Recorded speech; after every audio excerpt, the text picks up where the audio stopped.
Welcome to HDTV. You're now rocking with your boy.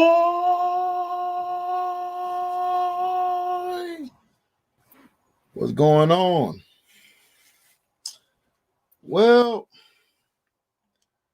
not only did Rasheed Wallace say that about LeBron, he said it about Kevin Durant too. Why is it that when people are going at LeBron, they always got to mention Kevin Durant? What does Kevin Durant got to do with this?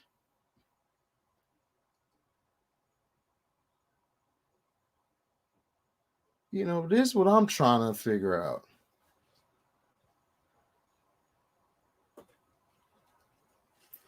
So, hold on. Let me take my earpiece out.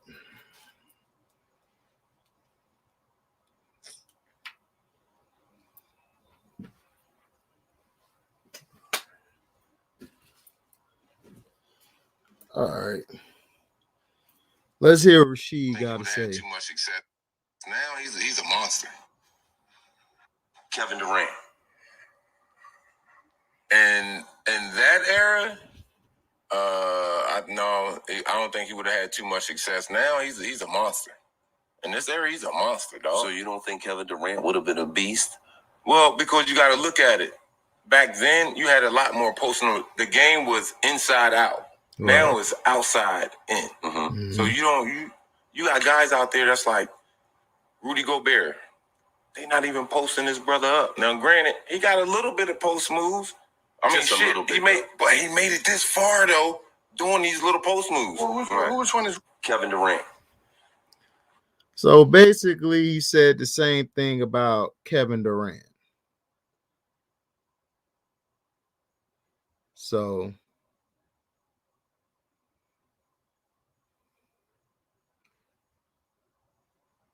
basically, every time LeBron is mentioned, you got to mention Kevin Durant with him as well. And it's like, look, Kevin Durant, the difference between Kevin Durant and LeBron James is Kevin Durant has more skill. What's up, F your opinions? What up, Zeddy? He has more skill. Kevin Durant, I could see adapt more to any era. Now, because of his size, people think that he's too small, he'll get pushed around. We've seen a Kevin Durant. We've seen him with George Gervin or Bernard King, but Bernard was a little more bigger. Kevin Durant's more kind of slim. So I understand what Rasheed is saying. But in my opinion, I think Kevin Durant could play in any era. Because the thing about Kevin Durant, which showed to me what PJ Tucker was beating him up, you know, he was beating him up and everything. He still was out there making his buckets. He still was out there trying to post up. Now,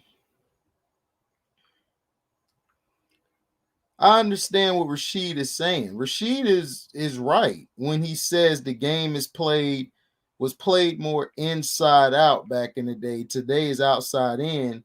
And plus, he's right. You don't have a lot of people posting like a Kevin Durant or posting a small guy up. It's like they're letting them go. They're letting them go. They're not really getting physical with them. The centers back in the day would knock you over. They would give you elbows. The game is a little different because of the physicality. There's no more physicality in the game anymore at all. The physicality has lost itself. And KD, would he have survived? I think KD would have survived because KD has a jump shot.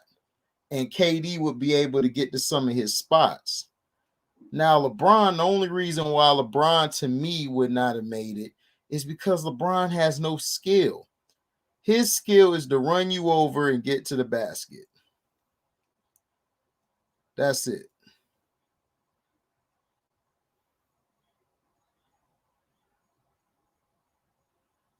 That's it.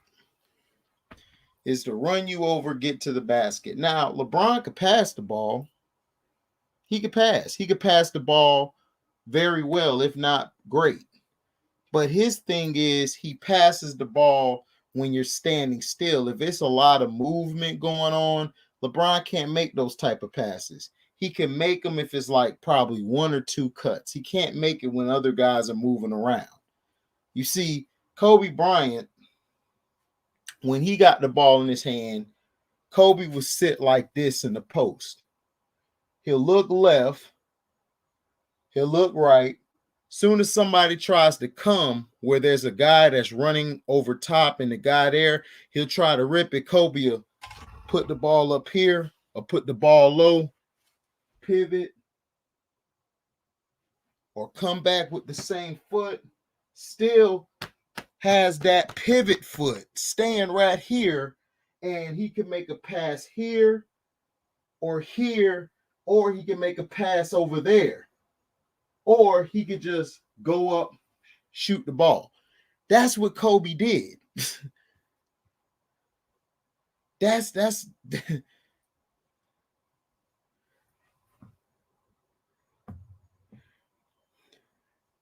I don't think Kawhi or Jimmy could play in that area either, Q Lee, and I'll tell you why. But Kawhi and Jimmy Butler are too brittle. They get hurt too easily. None of these guys, I said it before, I don't think any of these guys could play back in the day. I think KD could because of his shot, and not only that, KD, he gets better. He learns, he works on something that he's not great at. But the other guys, Kawhi's too brittle. He could play back in the day, but he's just too brittle. Jimmy probably could, but he's too brittle. These guys are real brittle now. They're not physical anymore. They can't take the pounding.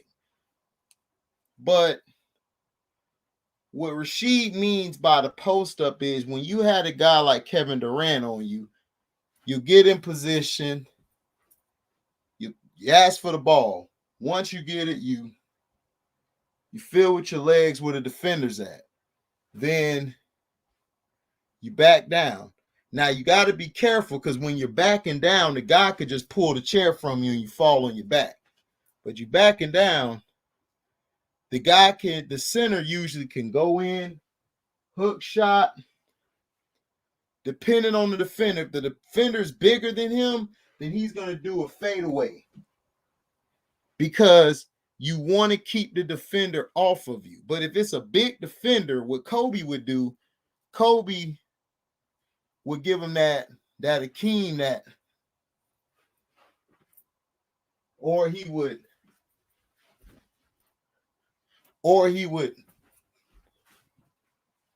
lay up. That's how you're supposed to play it. But a lot of these guys today, they can't play with their back to the basket. This is what they do.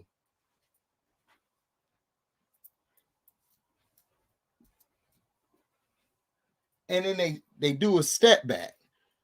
Or they're dribbling too much. And that's the problem with the game.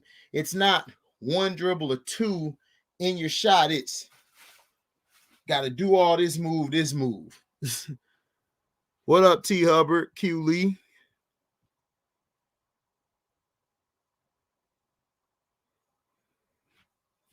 Shoot, you might be right, Terrell. Because I don't know. The game was so much physical. And my thing is, could these players today handle that physicality? I think Kawhi, KD, Jimmy could, but would their bodies withstand it? What's up, Mr. KC? What up, Markel? Would their bodies sustain being knocked around? That's the thing.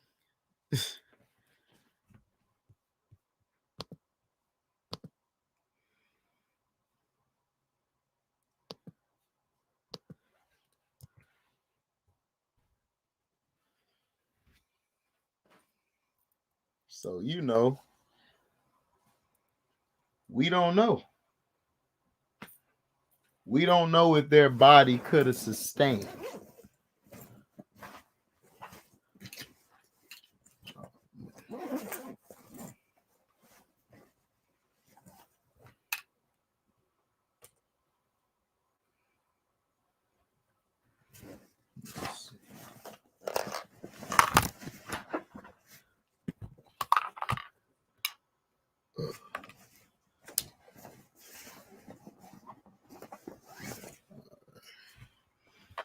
What's up, C-Pen?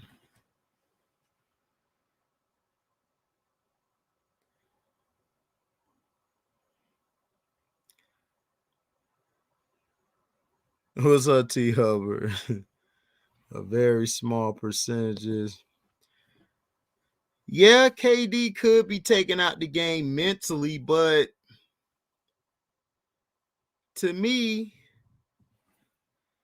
I think KD would have probably sustained a little longer. What's up, Zeddy? What's up, HD? Chilling. What's going on? You know what? I'm just chilling, man.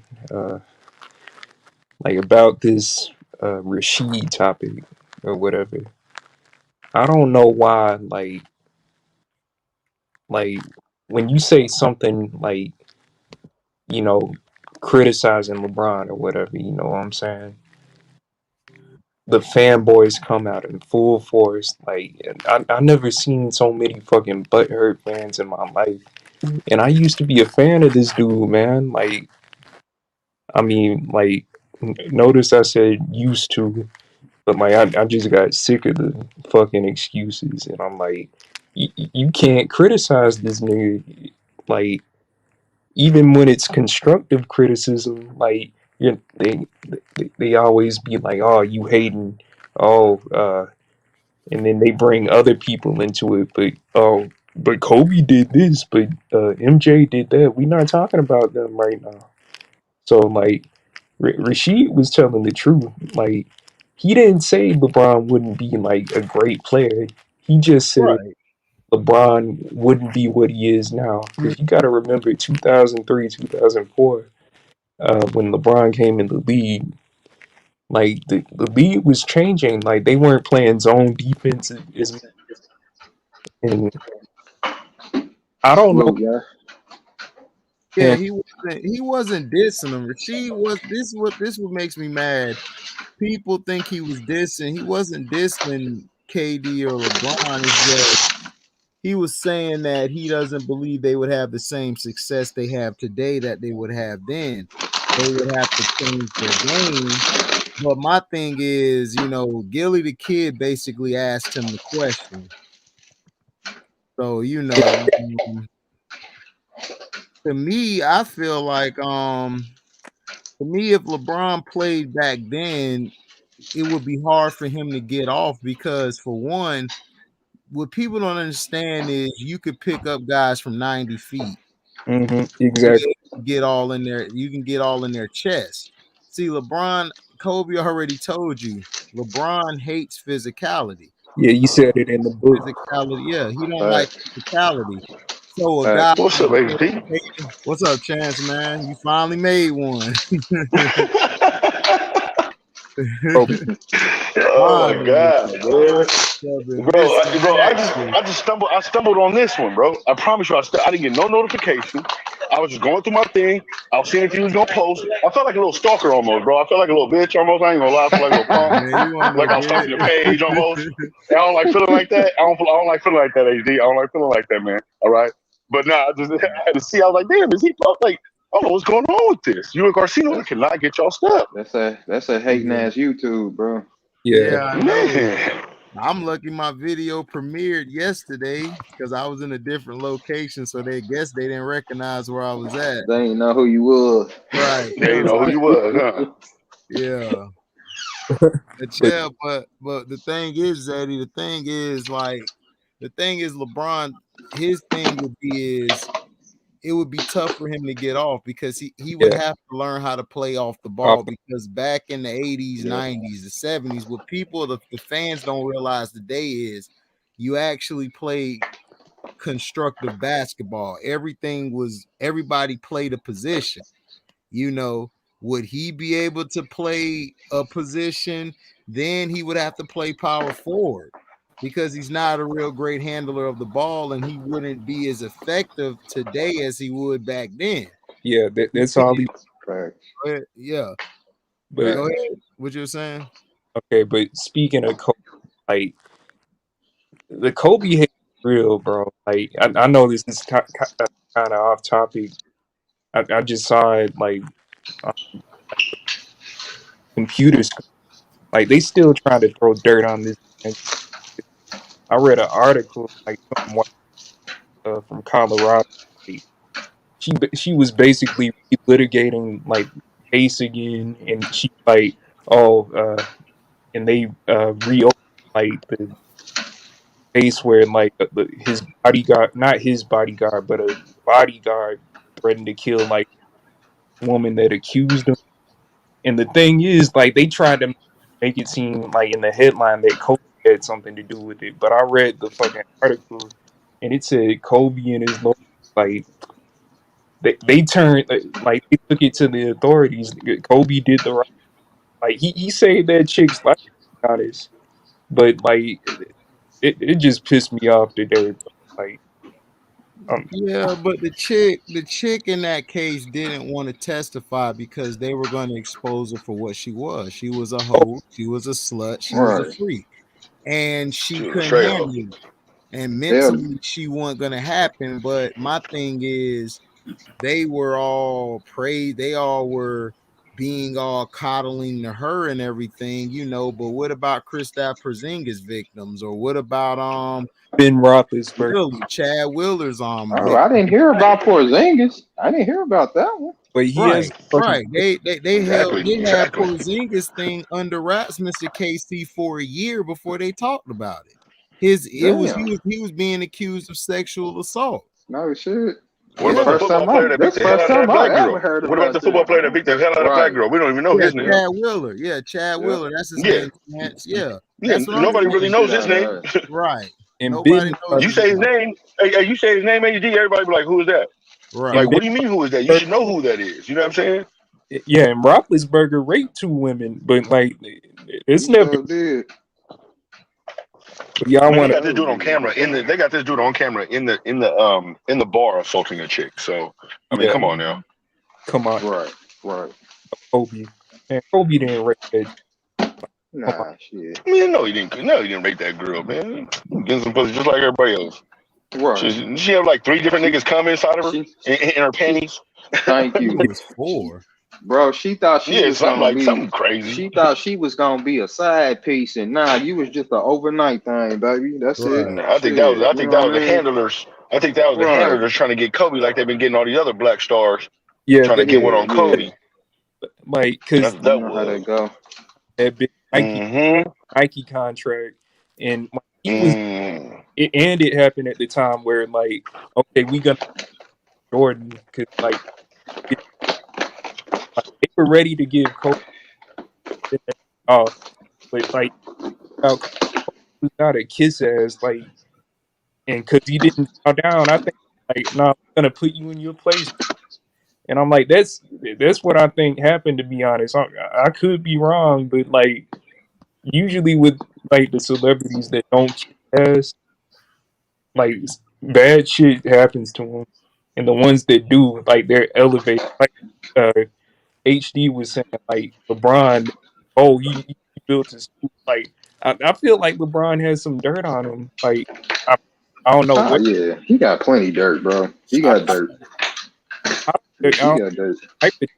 Like I mean, They I, say LeBron's the most squeaky clean player, Mm, but they I don't don't. talk about none of the females that he be all in their DMs.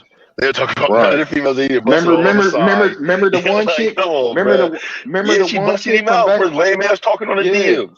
Yup, she sure did. She sure did, and they swept that under the rug real quick. You showed right about that, bro, because I remember seeing that headline. Yeah, heck I, yeah. the only ones I truly believe in like squeaky clean, like just genuinely good dudes is Steph Curry, Russell Westbrook, and Russell Wilson. Like, I could be wrong, but Nah, Steph Curry acting like a whole hoe right now. I don't care what nobody say, bro. You That's your ain't daddy, homie. bullshit. Yeah, you That's don't your let your daddy, wife come homie. You between know what your I'm mama saying? and your daddy. Nah, Right, bro. facts, Your bro. mama didn't teach you how to Facts. shoot, nigga. Your mama didn't teach you how to Right. shoot, did she? Exactly. She I'm wasn't bringing with you you to. on She wasn't that. bringing you to all those games. She wasn't letting you sit Thank on the you. NBA court shooting all those 3-pointers Right. and shit with all those NBA But legends. my Nah, but that wasn't your mama. but my thing about that is, why is it one side that she's getting exposed for shit? That's what No, I'm I mean it should be saying. on. It should be on both sides. Yeah, it should be on both sides. Don't y'all find that peculiar? Like, to No, yeah, me, that's true. it's But I'm just saying, saying, as a like, son, you to don't take me, no side. I'm like this, and that thing is that I don't know both sides. I want to wait till everything's done to Everything comment come on it, out. Yeah. because Dale Curry, man, like, these NBA ballers, as much as you want to give them a pass, like, some of these dudes is very shady. So, and me, I never really liked the Dale Curry by how he is. Motherfucker just looked like a scamming ass nigga to me. So I don't know. I don't trust the motherfucker. I wouldn't trust a motherfucker Damn, with, if that ain't judging a book by its cover. yeah. So I mean, I don't know. I'm like my brother said the other night, man. Look, they both guilty. Fuck that. I don't trust none of them bitches. Yeah, that's what I'm saying. But as a son, you They don't too take no light you don't take no side. You say yeah, too light skin. As a son, you don't take no sides, and you definitely don't let your wife get all on there. Exactly. You know what I mean, chopping it up like that, bro. Like I'm sorry, man. You got to get some control over that, bro. But Aisha always do that. You got to get control of that, bro. I'm sorry, man. Run the relationship. I'm sorry, man. Don't run shit. All these beta ass niggas, man. You hold shut your on. wife up. Right. So Steph don't run nothing in the house. So yeah. So, That's why I said I can respect that, man. He ain't squeaky clean to me. I saw that you figured that out, man. Remember when she came on there complaining about she wasn't getting enough attention from other men and shit? Yeah, I was like, what? Nigga, I wish my girl would come and say some shit like that. Shit, we need to. Shit, do I need to? Right? Do I need to go get you some boxes? Shit, for real.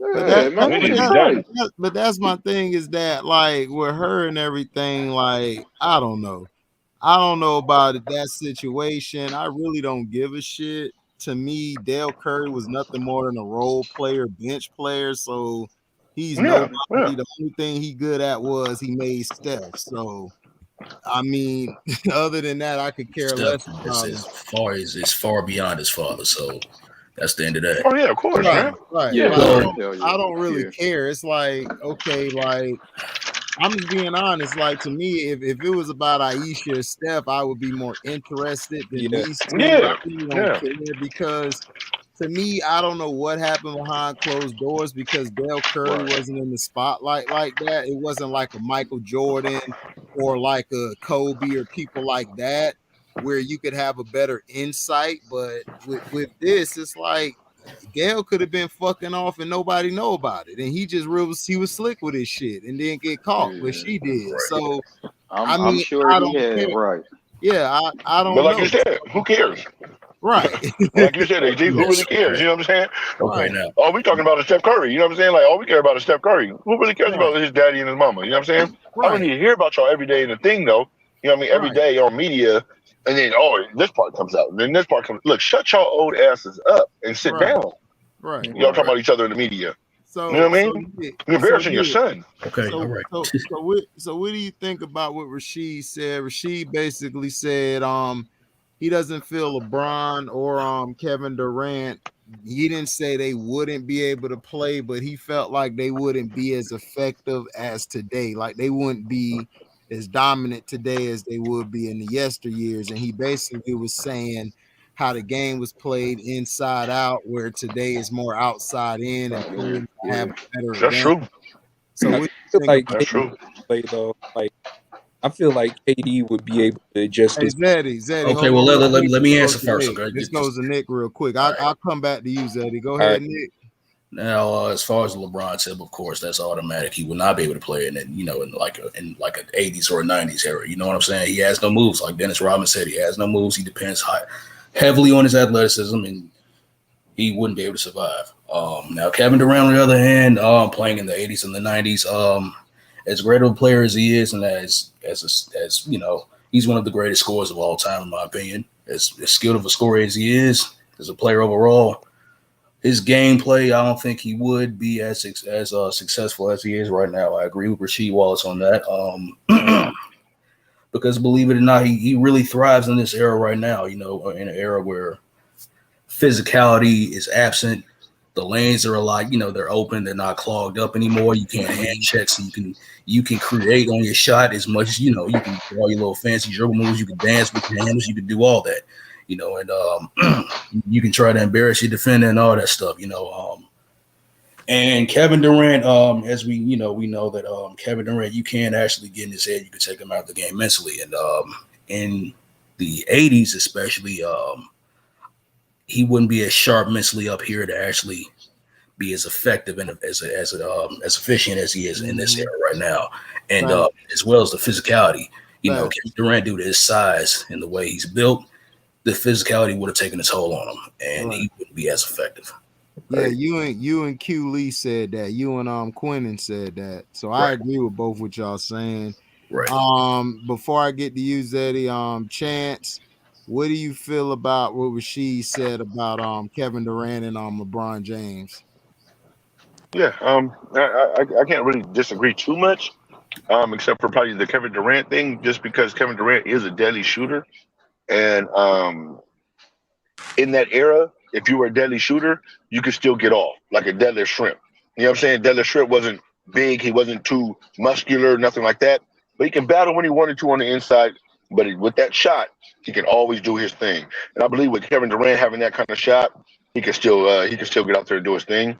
LeBron, believe it or not, I don't see why he couldn't. Just the mentality, like with the mentality of that they had back then, I don't see why he wouldn't be able to pick up that mentality and go hard in the paint like that. He had the body structure for it. He has all the tangibles for it. I could see him in like a Sean Kemp back then. You know what I'm saying? So, I don't see why he couldn't. Okay. That's all. Mr. KC, what you think about what Rasheed said about Kevin Durant and LeBron James? I think KD would have been able to play back then, but he would have had fits playing against teams like the Pistons, the Knicks. You know what I'm saying? Them teams that was deep and just had players, right? And just had players to come in and be physical with him. Yeah, your paces would have gave him problems. Yeah, they would have gave KD hell. But I think KD, like Chance just said, with his shot and everything, I think KD would have been able to hold his own. You know what I mean? LeBron's a bench player, and this is why I'm gonna say he's a bench player. Number one, he wouldn't have been able to control the team. He wouldn't have had the control of the team like he got now. So he wouldn't have really had no major say-so. Number two, he wouldn't have been able to control the coach. Because you got to remember, the coaches had a lot more power back then than they do now. They had a lot more say-so back then. Hold on, Mr. KC. Demetrius, we know Rasheed wasn't talking about the 80s. Rasheed was talking about his era, which was late 90s and early 2000s, but we're also expanding on this as well. You can also expand when you're talking about something. You're allowed to do that. I don't think there's no rules against that. So go ahead, Mr. KC. Sorry for that. Oh, no, you good. But yeah, he wouldn't have been able to control the coaches. I mean, this is a guy who don't want to be coached.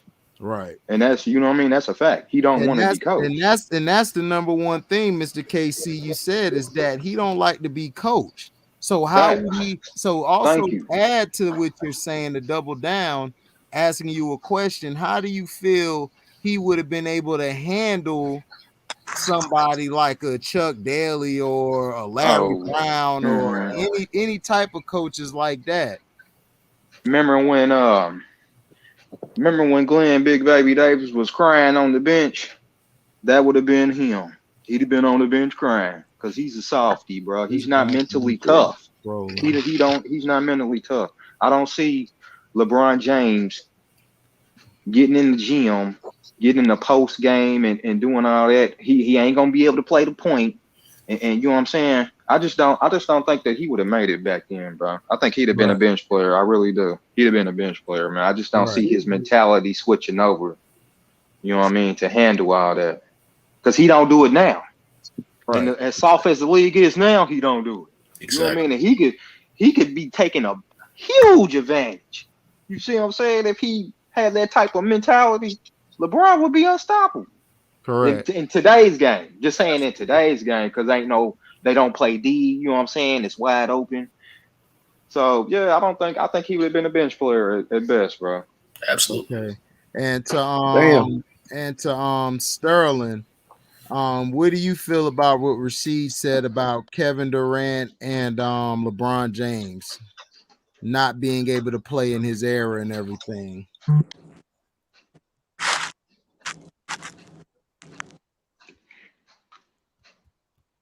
Sterling.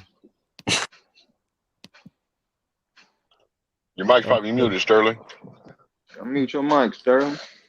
Mute, dog. Well, he's probably busy. Zeddy, what were you saying and everything before I cut you off? My apologies. That's saying. I'm trying to think. Oh yeah. I was gonna highlight a comment I saw in the comment section. They said LeBron would have been able to play in the triangle offense, and I disagree about it because for some reason, like it's it wasn't really Phil Jackson's offense. Phil Jackson was the coach, and I don't know if he could be coached Phil Jackson or Greg Popovich. Like facts. Like Greg Popovich. I'm like, okay, you had a chance to. You were Right. agent 2010. He barely survived under Coach K. Right. No, I'm glad you mentioned Coach K because, like I heard a story like when Kobe was making all the clutch shots, like taking off crazy ass shots and just putting the team on his back. LeBron went to Coach K instead of talking Kobe face to face. He went to Coach K and say, "Oh, I don't like Kobe's shot selection. I think it's bad."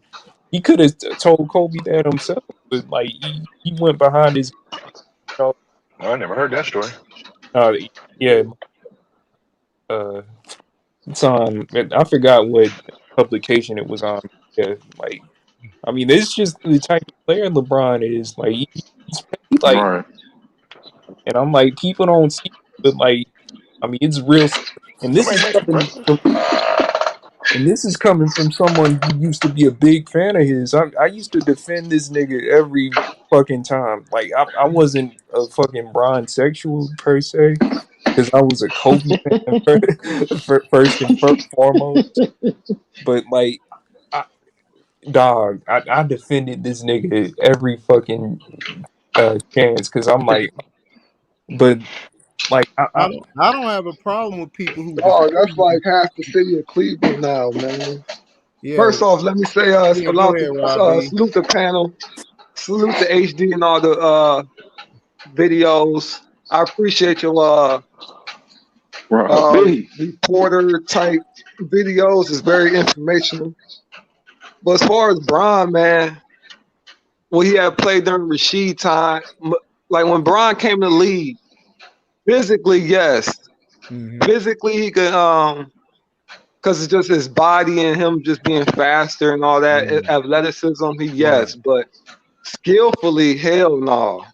He wouldn't be able to dribble. Right. Like, he had to come off the bench and play the 4. He wouldn't be able to start. Right. And they used to run plays. You can't just stay on the top of the key and just do whatever. That's not allowed. Right. So he wouldn't been like an all-star MVP or nothing. He would just been, 10 to 14 point scorer. What, Rob B, what do you think about the 90s and the 80s? Do you think him or KD would have been able to make it? Some people are saying LeBron's skill level would limit him in both eras, and Kevin Durant's mental would limit him because they would be able to get more physical with him. So what do you think? Do you think both those guys in the 80s or 90s, how do you think they would fare? And also you can add the 70s. KD a monster, man. Mm-hmm. I mean, you can't. It's hard to check somebody that's 7 foot tall and can shoot like that. Absolutely. I mean, that's just facts. Right.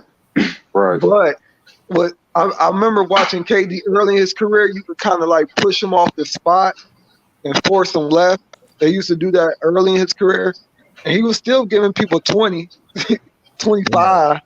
But once he got to his man body and got stronger, I don't know. It's tough. You had to get him. You had to get inside KD's head mentally, like a Rodman type player. Right. You know, one of those defensive type players that will bump you, pull your shorts. I mean, PJ Tucker sometimes do it, but PJ Tucker's so over the hill. Yeah, but Rodman type. Yeah. But he's still gonna give you 25 easy. I never seen a dude coming out of college, first year out of college, average almost 25 points as a rookie. I know. That's what I'm saying. And then he was a baby then. Well, he Carmelo didn't Anthony have did it. Right. Yeah, Melo did. No, well, Melo could play in any era. Melo's size. Yeah. He was deadly. Nobody's ever questioned Carmelo. We know Melo can ball. The problem is Melo just never had a point guard. A team, well, not just a team. He never had a point guard. Because if you notice, guys who are scorers or great scorers outside of Kobe or Mike, they needed a great point guard. Like to get them their shot. Hey, Z, let me ask you. So you don't think that you don't think him and Iverson would have worked if they would have kept that up for a couple more years? Because remember they separated them early. Iverson and Carmelo. Remember when they had them? They were playing good together, boy. And then they wanted Iverson out the league so bad that they just I don't know why they did that. No, that was a good squad. No, because Iverson's a 2 guard. He's more 2 guard than 1. They needed a chance. But he transitioned. But he don't have. Being a point guard ain't just making the passes. Right. You gotta have them instinct of I gotta get everybody theirs, then I get mine. You have to have that mindset. And AI was a cold killer. He gonna kill you.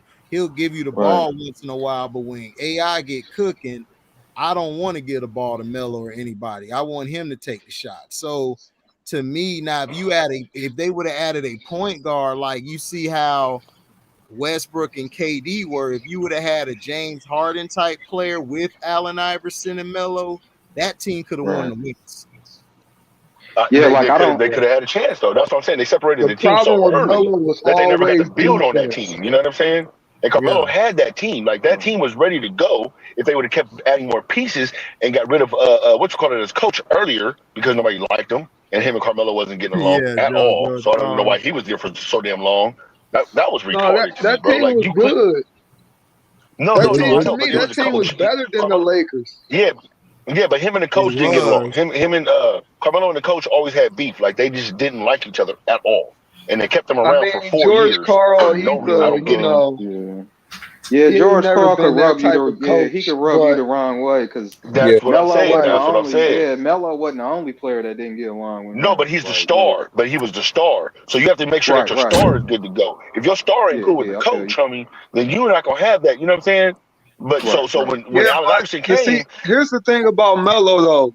Like George Karl, he was the coach of the Super Sons that went to the finals. But Melo, he's not a defensive leader. You know what I'm saying? And they really needed that. No, he's not a Gary Payton. Like Gary Payton was. How he used to push Sean Kemp to be that man. Melo wasn't that type of dude. But also Sean Kemp had a point guard. When Chauncey Billups came, Melo stepped up on the defensive end because he had a point guard, he was the floor general. I'm not very saying underrated defense. Yeah, I'm not saying he was the greatest or in the top 5 all time, but Melo could play D. It No, wasn't but AD like in the all paint. the But in time. the paint, you aren't going to punk Melo in the paint. On defense, you're not Right. going to punk. You're not going to back him down and punk him in the paint. Now you might have some moves for him on the outside because he might be a Yeah, little bit slower than perimeter you are on the defense. outside. Yeah, But yeah. in the Melo's but not in going to the guard you on paint, the perimeter. in the paint, you're not going to punk Carmelo in the paint, bro. I'm sorry, can't nobody tell me that. And when they say, oh, he never played defense, watch him in the paint then, and you'll see the defense that he did play. Yeah, Melo wasn't a great perimeter defender, but when he got Chauncey that year, it changed a lot of things. I think if Melo would have had a point guard his whole career, I think he would have got him. I think he could have got him 192. Yeah. He just never had a point guard because it proved it when Billups came, he balled out. They got to the Western Conference Finals. Then if you see in New York, he had Jason Kidd, but Kidd was done at that point. He got that contract from LeBron Has in the finals. So that's why he got that contract. I feel sorry for that man going to New York, man.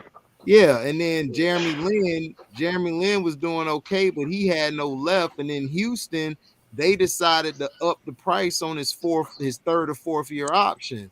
So they couldn't bring him back because they weren't going to pay over $25 million for Jeremy Lin. But they limited him at Houston, though. They limited Carmelo at Houston, man. They acted like he was just like a throwaway player at Houston.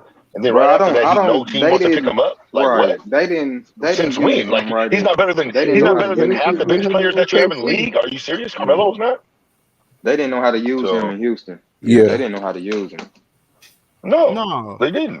I mean, yeah, but it was D'Antoni's system works in the regular season. When you get to the playoffs, D'Antoni's done. He doesn't know how to adjust, and then y'all a lot of bullets. I don't know why people don't learn that. Why people don't learn that? With the Suns, they should have been doing that with the Suns. Right. My problem with this though, man, I was reading the comments on Cino's page with Paul Pierce and your page, and then I read the comments under like the ESPN channel and the Undisputed channel, man. Everybody under them channels, they always want to say Paul Pierce and Rasheed hating.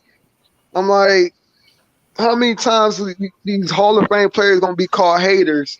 Right. But everybody's saying the same message that LeBron wouldn't be able to make it in a league. Right. Because, man, these Hall of Famers, bro, they do not respect the route that LeBron took. You took the easy route. Everybody else took the steps, and you took the elevator. Right. Well, I think they just don't respect the fact that they... Go ahead, Chance. Chance, you muted yourself.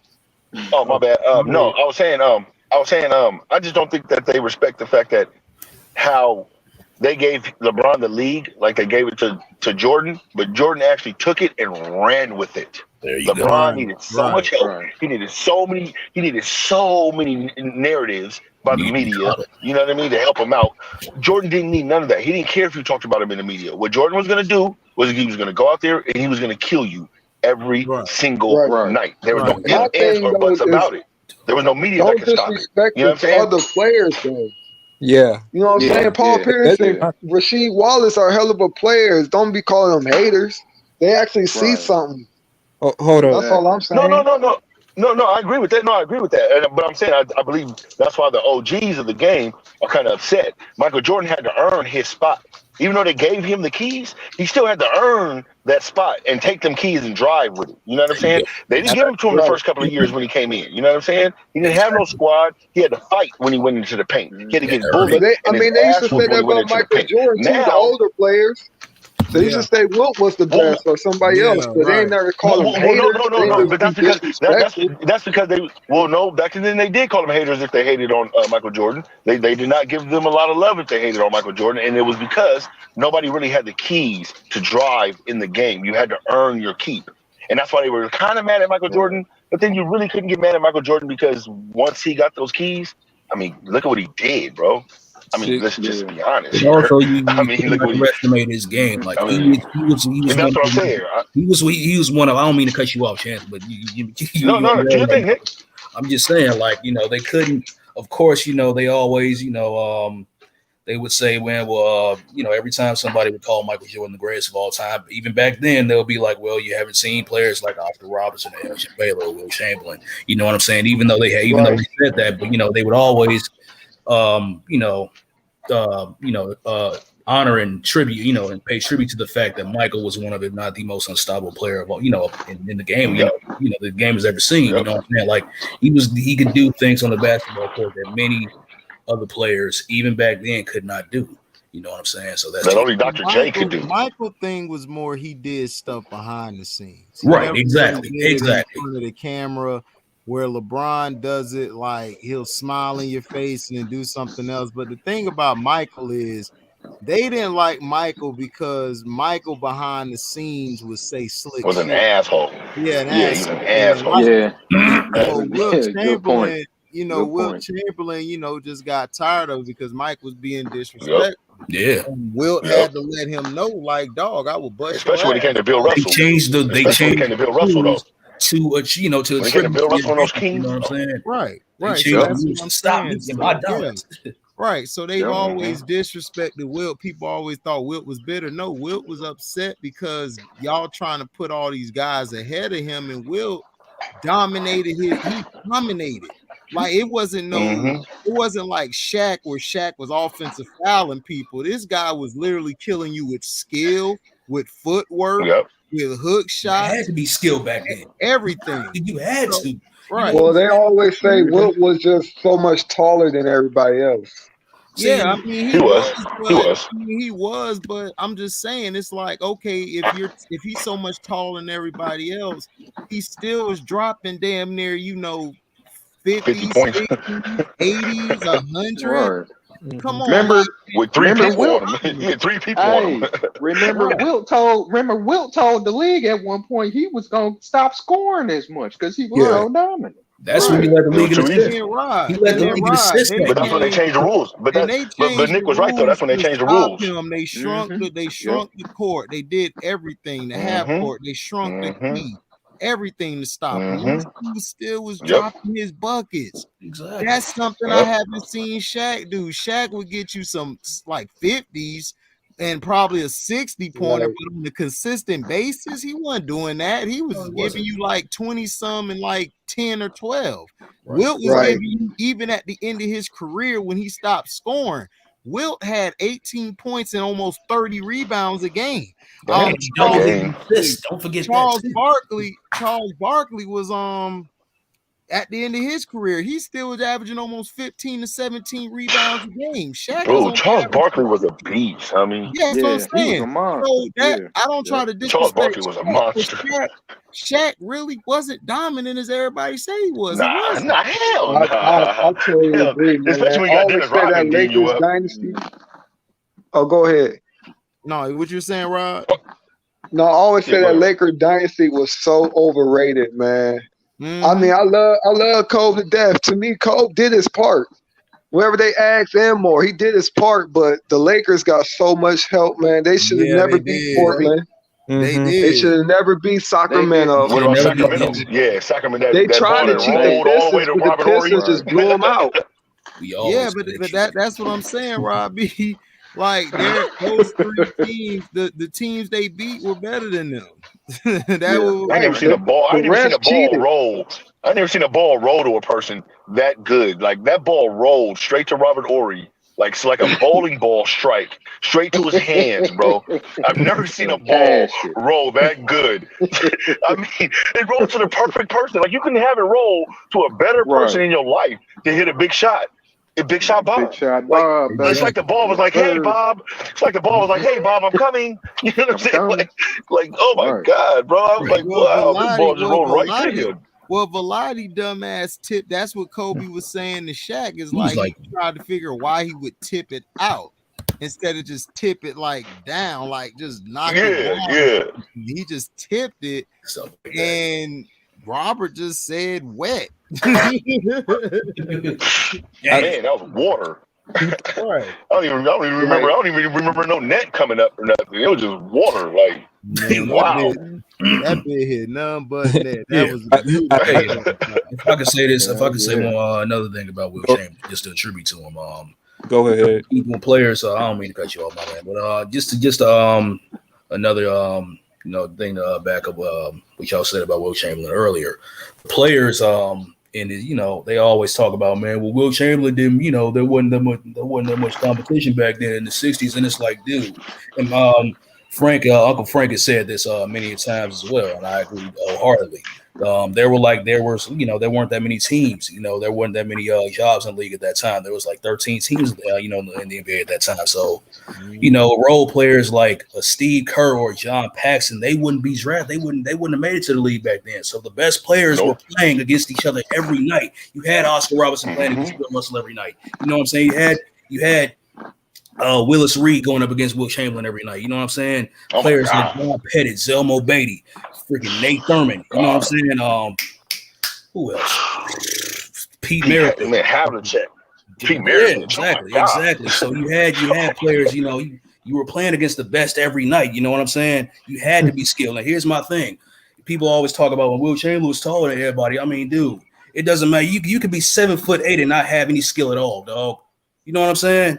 Mm-hmm. Look at Taco Falls. He wasn't out there, he wasn't out there trying to, aggressively back in. Like I said, if he was out there playing like Shaq, a lot of motherfuckers would have ended up getting hurt. Excuse my language. You know what I'm saying? Because we know how strong Will Chamberlain was. He was a specimen of a human being.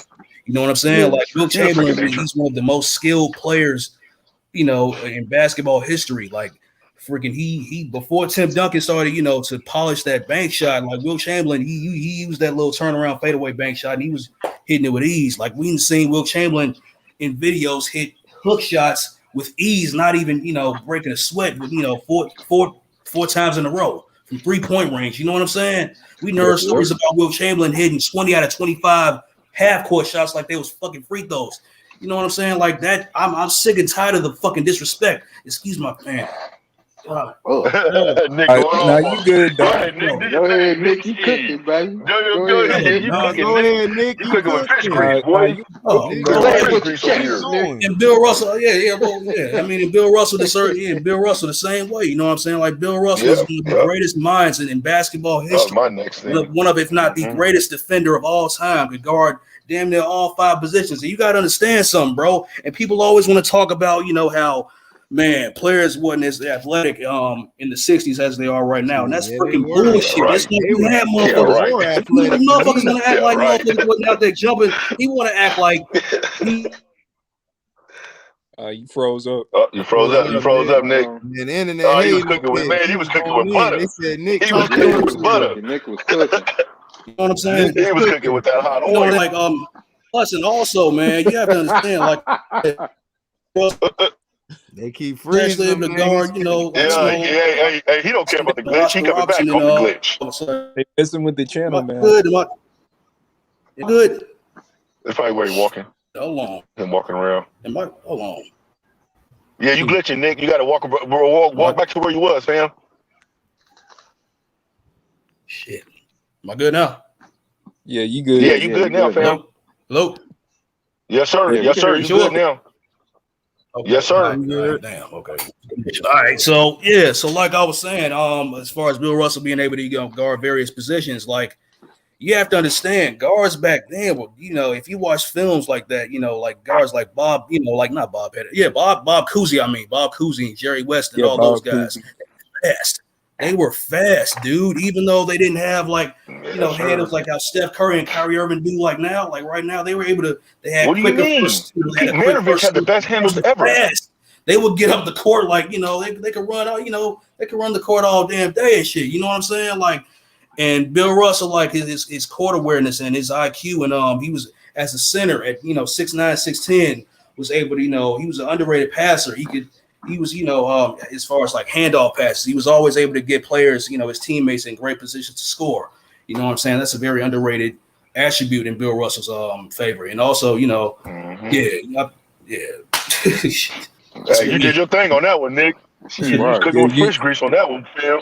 Yeah, you were cooking. But also, fam, But also, fam, Pete Maravich, man, handles my ass. Pete Maravich that's where everybody got their handles from, was Pistol Right. Pete. He was the first one. He was the first one doing He was the first one to trick Ghost Rider shit. Bro. Before fucking Magic Johnson was doing all that. Bro. Before Isaiah Thomas was. He was doing that shit back then. Isaiah the white boy had to teach you. The white boy had to teach you how to handle the rock. I mean, he was a rock handler, bro. Like, there was nobody better than that guy when it came to handling that ball, bro. And when he played for the Utah Jazz, I believe that if he would have played for the Utah Jazz and he would have played for like a big team like the Celtics or Pistons or Lakers or something back then, his name would have been bigger. But because he played for the Utah Jazz all those years, he got stifled. And then when he went to the, you know what I'm saying? First, he played for the New Orleans Jazz, and then they went. Yeah, the New Orleans Jazz. Yeah. New Orleans Jazz. That's what I mean. Yeah, New Orleans Jazz first. No, you good. You said it right. It's just that I just want the people. Yeah, because you know, out there. Originally, I want them to know that New Orleans had a team way before these sorry. No, you're absolutely right. It makes a lot more sense because Jazz. You know, New Orleans was Jazz, New Orleans, synonymous with Jazz. You know what I'm saying? Just like how the Lakers were synonymous, you know, for their lakes in Minneapolis. That's why they were called the Minneapolis Lakers before they got moved to Lakers. Los Angeles. You know what I'm saying? Yep. Facts. But yeah, Pistol Pete, man, was that guy, man. If it wasn't for him, a lot of people wouldn't be knowing how to handle the ball right now, or know how to handle the rock, or even pass the ball, to the right person at the wrong time. You know what I'm saying? You can pass the ball to the right person at the wrong time. You get me? But you know why they don't talk about Pete Maravich? Because this era is so glorious over championships, and I want all the young people out there. Yes, the game is you want to win a championship. I understand. But just because you don't win a championship does not mean you weren't a great player. Exactly. Get out that mindset. And this is why this is why Kevin Durant did what he did. This is why all these guys, because you're pressuring these young kids into saying, yo, you got to win a championship or it's going to be like that's a new social media area. Look, I don't care. You can fight me or curse me out. You can thumbs down this video. Shaq was not fucking with Charles Barkley. I watched Charles Barkley since 50. Shaq wasn't fucking with damn Patrick Ewing. He wasn't fucking with Karl Malone. He wasn't fucking with Patrick Ewing, Karl Malone, Hakeem Olajuwon. None of them motherfuckers, bro. None of them, bro. And I asked all these Shaq fans, when Shaq was at one of his heights, he was in Los Angeles. It was his team. Kobe wasn't even around yet. He was he still was a rookie, still was a baby. You had a chance to dominate. You were getting destroyed by Karl Malone, Ostertag, Antoine Carr. You letting these guys dominate you, and you supposed to be the diesel. And then not only that, you have a higher PER than Kobe Bryant career-wise, which means you got the ball, nigga. So I don't want to hear this crap. Right. You're right. You're right. People have got to stop with this nonsense saying, oh, well, he didn't win a ring, or it doesn't matter. Charles Barkley did his best to win. He didn't win. Yep. But do I memorize him as a player? Before Tim Duncan came, we were talking about Charles Barkley being the best power forward next to Moses Malone. Of all time. That's what we were talking about before Tim Duncan came. So I want people to understand, stop thinking because you didn't win a championship means that you're trash. Like, that doesn't mean you're trash. That just means you didn't have the tip of the luck. Are we going to say Mark Price and Brad Daugherty was trash because they Mark Price was they were great players. They were great players. Brad Daugherty was a great rim protector. He was a great Daugherty was good. Yeah. So Mark Price was a banger, boy. That boy shoot the ball from anywhere. That's what shoot the ball from anywhere. And they used to give Jordan fits every year. Mark Price probably the best shooter to ever play. Hey man, Right. Talking about he's one of them. Cleveland Cavaliers back then. We don't give the Milwaukee Bucks of the 80s enough credit. Sidney Moncrief and Terry Cummins, those dudes was freaking. Oh yeah, hey Nick, back, bro. Sidney Moncrief was gritty too. Yeah, he was nice. Sidney Moncrief was nice. Big man is a two. Right. But I always get mad at people that be talking about centers and they don't ever bring up Patrick Ewing. I'm like, bro, how do you bring up centers? You don't bring up Patrick, bro. Like, Patrick was an animal, bro. They always that's crazy to me, bro. All the time. It's crazy to me. and it should get on my nerves. You disrespect. It's because of Jordan, though. It's because of Jordan.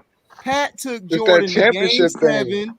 He took Jordan to game 7. I think at least Twice. once or twice. No, twice. Twice. He took Akeem Olajuwon to game 7.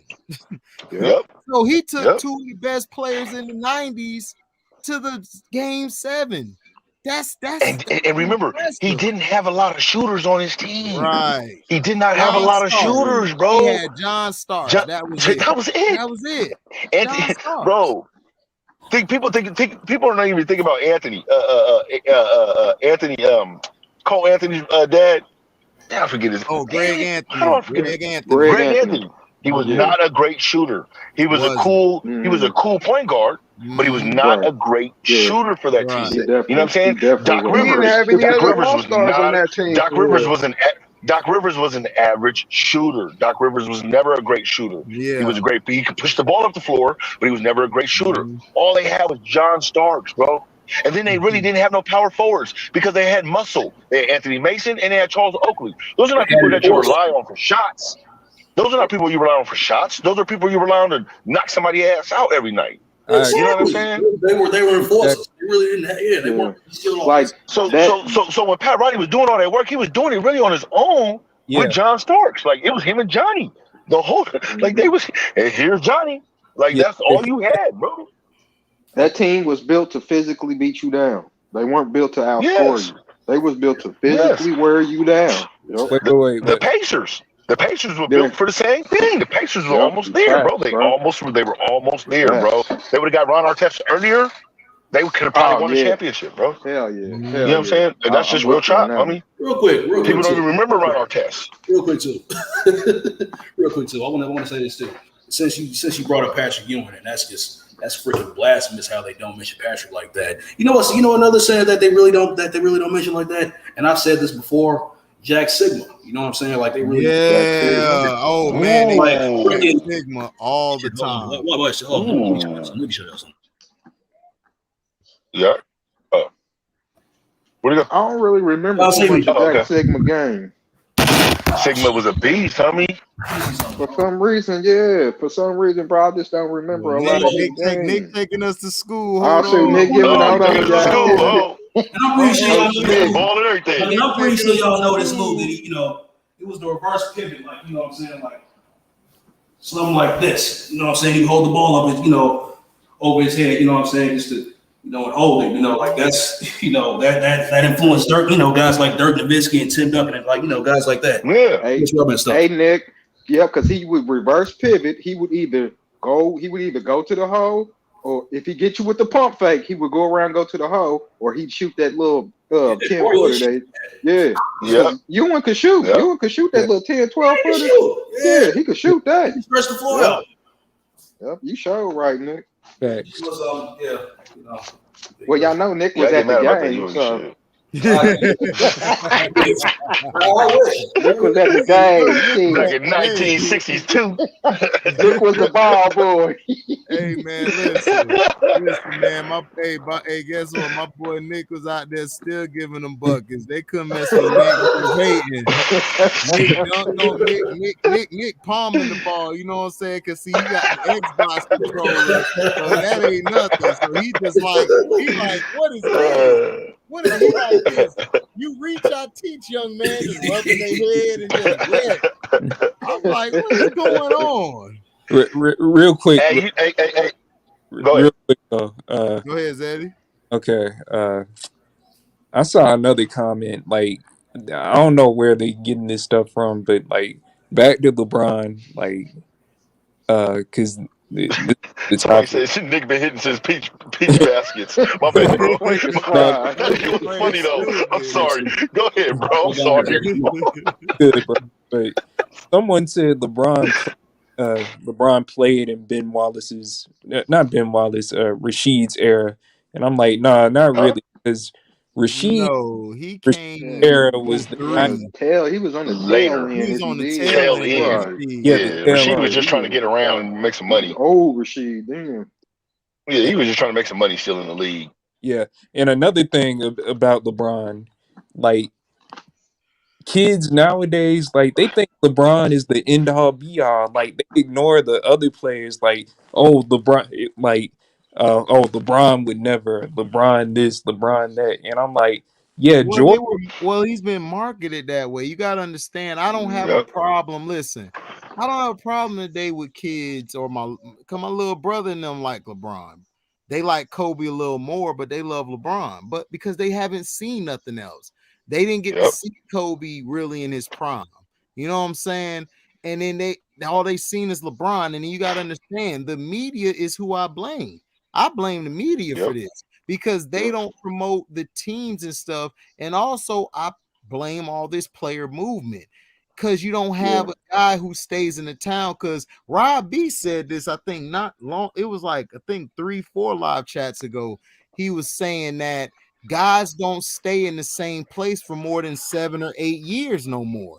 That's unheard of. That's a fact. Because remember when we grew up, Gary Payton didn't leave Seattle until like 99 or 2000 when he went to Milwaukee and Ray Allen was traded there. So I think 2000 or 2001, I think when he left. Sean Kemp left in I think 98, 99 to Cleveland. What was it that time, Rob? Yeah. 98, 99? Right. Yeah. 97. Yeah, 97, my bad. So basically, when he went there, like Sean Kemp, you knew Sean Kemp. And even though he went to Cleveland, that was only 2 teams. He didn't start moving around until he got overweight, which was because of the lockout season. He got the lockout. Him and Gary Payton used to work out together.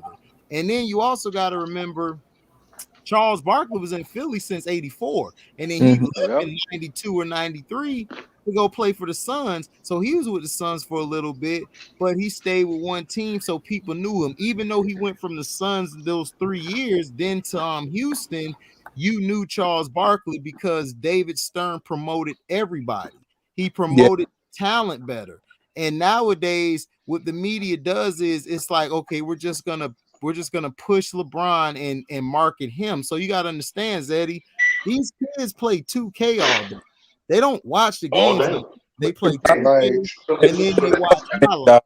That's the funny thing. I'm only like I'm 21 years old, but like I saw you young ass nigga. No, it's good. No, he ain't. No, he ain't. You're older than me, man. Mr. KC for real. No, Mr. KC for real. You young as hell. Go ahead. Well, I wish I was 21, bro. Shit, enjoy your youth, baby. Enjoy it, baby. Yeah. So like, I saw like Kobe and D Wade, like, and all of them coming up. I just didn't see like the 90s, like when Jordan was playing that. But like, technically, I did because I had the VHS tapes and like the DVD. Right. So like, but like, there's no excuse because for these kids not to know like Kobe or Jax or the Hakeems because it's all on YouTube now. This is the YouTube They generation. don't care about that though. They don't. Yeah, exactly. They don't They don't care care about because that.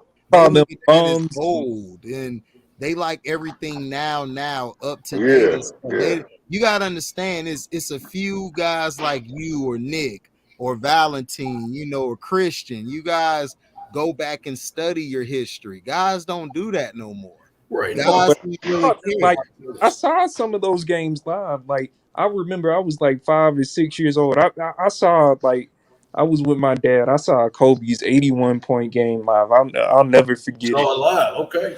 Yeah. Hell yeah. I'll Well, never forget that. Yeah, but how many either. people? But how many people at your age remember that kind of stuff? Because You know what I'm saying? that Right. night they were. What people don't understand, they were losing.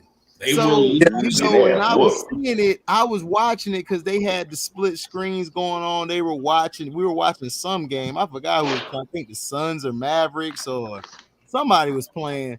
So then they basically were like, Kobe hits they were just showing the highlights. And Kobe, what Kobe was doing, what Kobe was doing. He just hit a regular shot here and there. I'm like, okay, So then they basically were like, I think the game was a blowout I was watching, and they were like, okay, we're going to go from this game. Kobe Bryant's making history tonight. We have to go right to this game.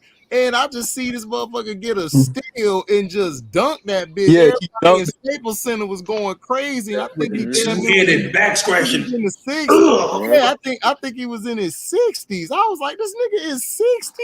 This nigga about to do another Mavericks. Then that nigga got in the 70s. Got in the 70s. I was like, oh shit, hold on. Right.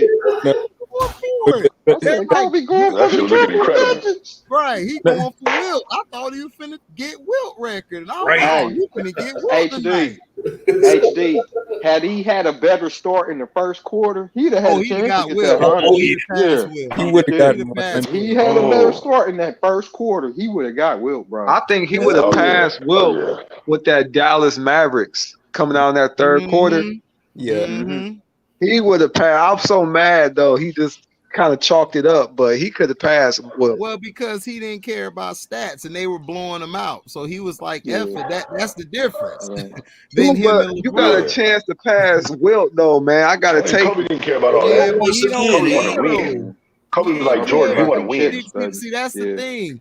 Michael Jordan said, and this is what I respect Michael because I don't like that bitch anyway. But I like what he said. No one does. I like what he said, where he was like, well, if I wanted, he could have passed Kareem's record if he would have never retired. Michael was putting up what 33 a game, so it was like a game effortlessly.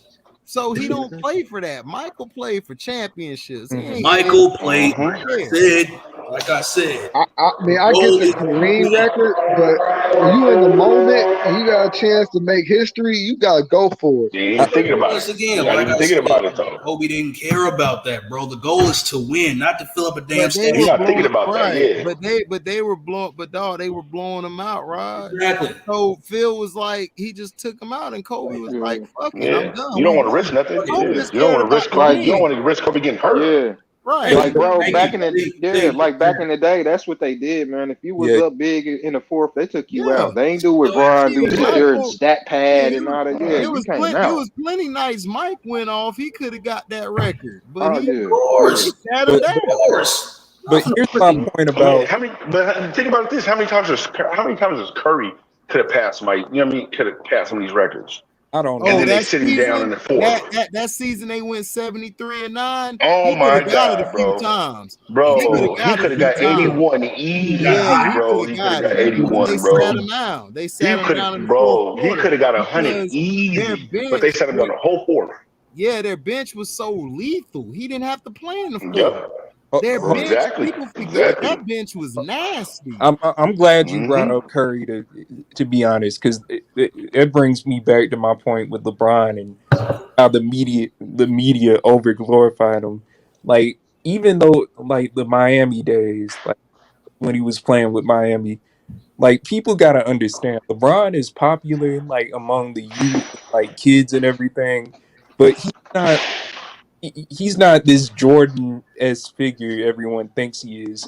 Because, like, I'm going to give you an example. Like, Steph Curry, like, yeah, he was in the league, but, like, he wasn't in his prime yet. Like, no one was really thinking about Steph Curry. 2015, when Steph Curry, like, just seemingly came out of nowhere, everyone was, like, on Steph Curry mania. Like, it was, like, nothing I ever seen before. And, like, like, dog, this might sound crazy, but I think that nigga LeBron was kind of jealous of all the attention Steph. All of them were jealous. Oh, dude, check this out. Hey, you're right. He was a lot of people. Steph Curry came out of nowhere.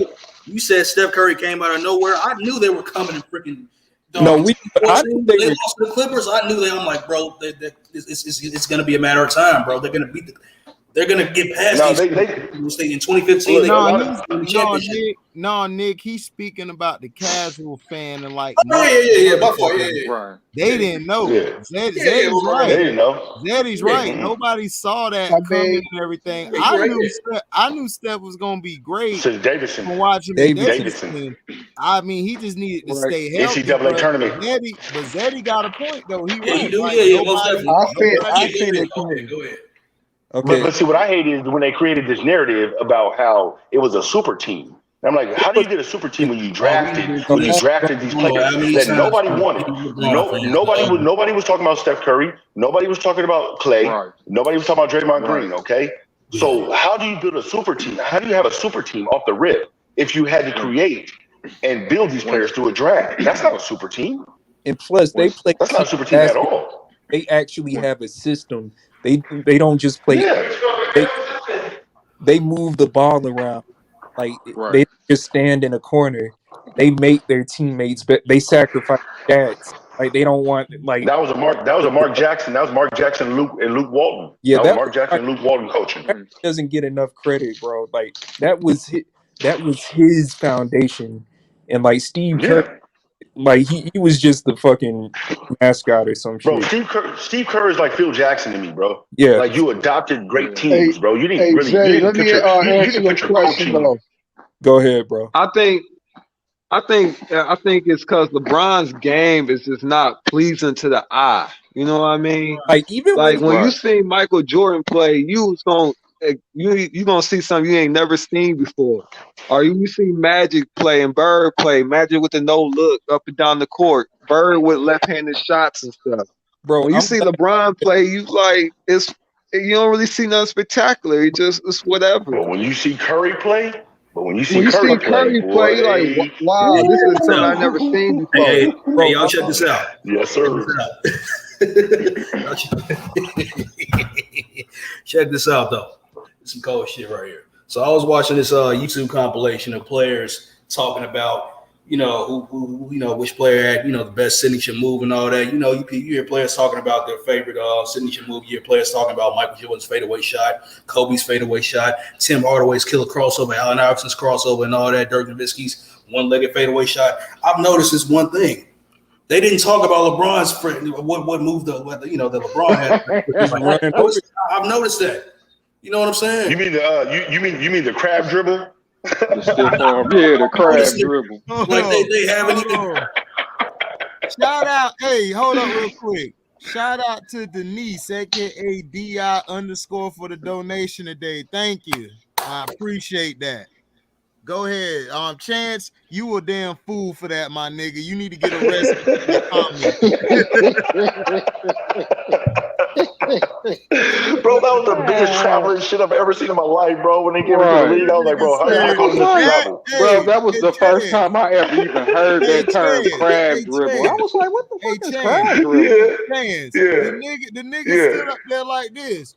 It was a crab dribble. One of my moves. Everybody looked at him like, crab dribble?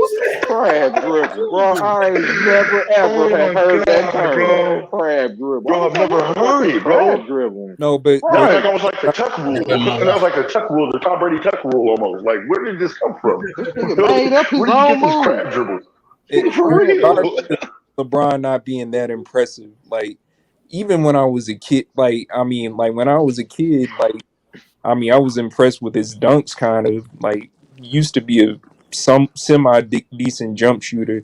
But other than that, like, I wasn't really impressed with him. Like, when he was playing, I wasn't him, like, he wasn't must-see TV to me. But when I was watching Kobe, when I was watching AI, Shaq, who else? Even Tim Duncan. Everyone thinks Tim Duncan is like boring to watch, but like he has the fundamentals. Like his name is the big fundamental.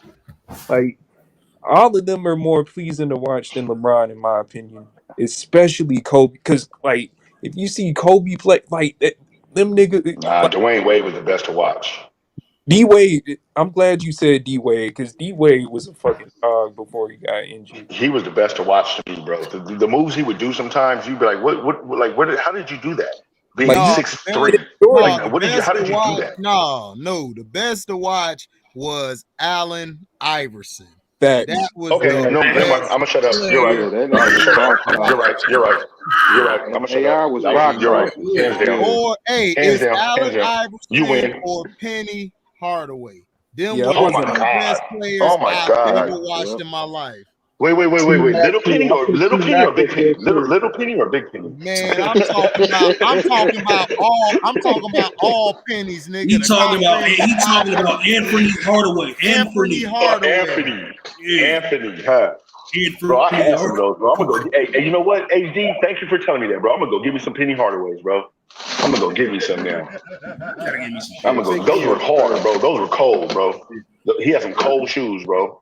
Penny Hardaway had some cold shoes, bro. Those were the best players I've ever seen play or touch the damn ball like that. Yeah. I've never seen a guy. Allen Iverson's still the best. Allen Iverson's still the best. I've never seen a little guy go in the hole like Allen Iverson and get beat up like that and get right back up and go right back to the hole again, like to get beat up again, like, and make the shot. I ain't never seen somebody how do you embarrass Shaq? How do you embarrass Shaq every time you go to the hole? How do you embarrass Shaq every time you go to the hole, bro? As a 6'2" guard. No, I'm sorry, 6'2" my ass. As a 5'11", as a 5'11" guard, bro. Dude was not 6 foot, bro. I'm sorry. Nah. Okay. I was nowhere near 6'2". Bro, he was not 6'2", bro. But dude, I mean, just the killer instinct that he had, I mean, was just amazing to me. He didn't care who you was. He didn't care how tall you were. He was gonna kill you it was Jordan-esque, homie. It was like a small Jordan. It was like a miniature Jordan, bro. Yeah. I swear it was. Yeah. I used to love watching that guy. Hey, Kobe Bryant said, "We better be lucky that motherfucker won 6'7". I'm telling you, for real, boy. If he was not even 6'7", bro. If he was just 6'2", if he was a legitimate 6'2", if he was at least a legitimate 6'2", bro. Just guess. If he was Dwayne Wade's height. If he was Derrick Rose at Dwayne Wade's height. Oh God. Bro, oh my God. I mean, how nasty he would have been. Oh my God. Just give him a little bit more height, bro. He would have been, oh my God. But I mean, again, he didn't have no team, so all you have is Allen Iverson. I mean, who you gonna depend on? Eric Snow? Eric Snow gonna shoot the ball for you? Yeah, Eric Snow. You know who else was fun to watch though? Steve Nash, man. Steve Nash. Yeah, he was fun. He was fun. He was fun. That he was fun. That was 05 to 08. Yes. Yeah. Because he came in unexpected. He came in unexpected. That was somebody who came in unexpected, like Canadian League kind of guy. You don't know what the hell you're going to get from this guy. And he just came in and dominated as a point guard. That was crazy. That was crazy. Right. Man, Shaq always want to hate on him. Hey, especially when D'Antoni, when he played in that D'Antoni system, that was like the perfect system. They were like the perfect match. It's just that system, like HD said, it don't win. It ain't gonna win. Chip. You don't win plenty of games. You're playing one side of the court, and you know damn well that's not gonna win. Listen. At all. The thing is, James Harden's a bigger Steve Nash. Yeah, that's all he is, and nobody wants to give him credit for that. He played just like Steve Nash did. That's true. That is true. I used to like watching Grant Hill before he got injured and after. If he didn't get hurt. Dude, that dude, but if he would have got hurt, bro, oh my God, man, that dude would have been a killer, homie. You know who else I used to like? Remember Stackhouse? Remember him and Jerry Stackhouse used to get off together? Oh my God, Latrell Sprewell. Oh, Latrell Sprewell. Oh, yeah. I used to like Sprewell. That was my guy. Mr. Choke the Hey, man, when he was playing in Golden State, he was nice in Golden State too, man. He was nice in Golden State too. Yeah, he was. Bro, I remember most with the Knicks though. I believe if he would have got with Minnesota, the only person if he would have got with Minnesota earlier. Listen. Latrell Sprewell was he was one of the best. He was, if not the best 2-guard or second best during that time, because everywhere he went, got better. When he went from Golden State to New York, they got to a championship. When he went to Minnesota, they were one series from the championship. Everywhere Latrell went, he got there earlier, he was an impactful 2-guard. He never got the credit because he choked the fucking coach. Put them balls on his rims. And Games in and the he went rims. broke. Dude, Latrell Sprewell, listen, this guy I met when I went to the corner store. Every time he was there, dog, the Indian dude said his favorite player was Latrell Sprewell. He said every time I turn the game on, this motherfucker got buckets. He don't know how he did it. Man was a monster. Mm-hmm. The guy could Bro, dribble, that's what. get to his left, he get to his right. He wasn't real strong, but his skill level was just What? He amazing. wasn't? It was amazing. You don't think he was that The strong? only thing You don't that think he was held that him strong, back was AG? the big I games. thought he was kind of strong, Yeah, man. the big games, exactly. The big games, Latrell Sprewell didn't come up big. That's the only thing. Right. I think if Latrell would have went to Minnesota earlier, they could have probably won one in Minnesota, man. They had a good squad, man. Absolutely. They had a good squad, man. Him, Sam Cassell, Troy Hudson, they was balling with KG. Bro, Troy Hudson had a surprising first half of the season. That's what really got him in contention, because Troy Hudson was balling. We didn't see Troy Hudson coming. Nobody did. I ain't heard that name in a long time. Yeah, I know. That's because nobody tells him because they talk about him after. Yeah, exactly. Ain't nobody gonna talk about him after. Ever again. That's the problem. That's a one-time shot. Yep. Right. Tony Allen was like that too. Oh no! Like if you had Tony Allen on the team, Tony Allen defense was a monster. Bro, if you had Tony Allen on your team, bro, you know you was ready to go to war. Chicago shit, motherfucker. Defense first. Yep. 94 feet the whole damn way. Yeah, right. I'm telling you, boy, that dude, man. Hey, but you know who kind of reminds me of that game, the Latrell Sprewell kind of game, is Butler. Jimmy Butler down in Miami. He kind of has that Latrell Sprewell-esque kind of game to me. You know what I'm saying? It's not too flashy. It's not flashy. It just gets the job done. You know what I'm saying? On both sides of the floor. Jimmy's just a lot stronger. That's all. Yeah, I agree. I agree with that part. And then Jimmy's him in the post and getting to the basket is much better than Latrell because he's so strong. Yeah. Right. And he has a nasty mid-range. His mid-range was a lot better than Spree's. Right. Yeah, I agree. But he just has that kind of, I don't know, it's just that kind of dog kind of mentality when it comes to the game. You know what I'm saying? You're right. No, you're right. I mean, that's a great comparison. It's just that Jimmy Butler, man, when that nigga on, he on. He just didn't get no help. On fire. He just didn't get no help from the team this past year. They took a break. My team took a break this year, bro. We took a South Beach break this year, man. COVID was over, people wanted to get out, it's Florida. Yeah. I'm gonna blame it on that. No, Bam was fucking too many fat bitches.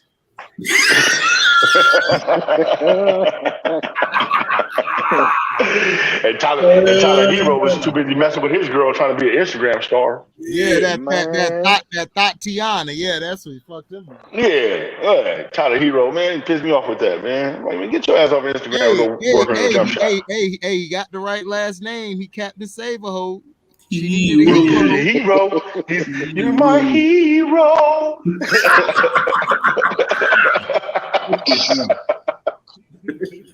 I'm telling you, boy, that boy was caping. Man, pissed me off.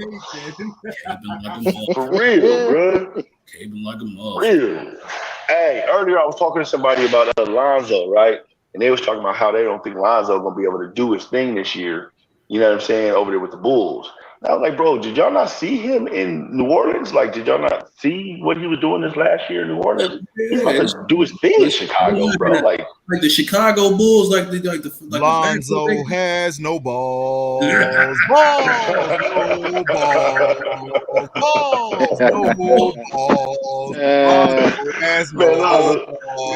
No balls.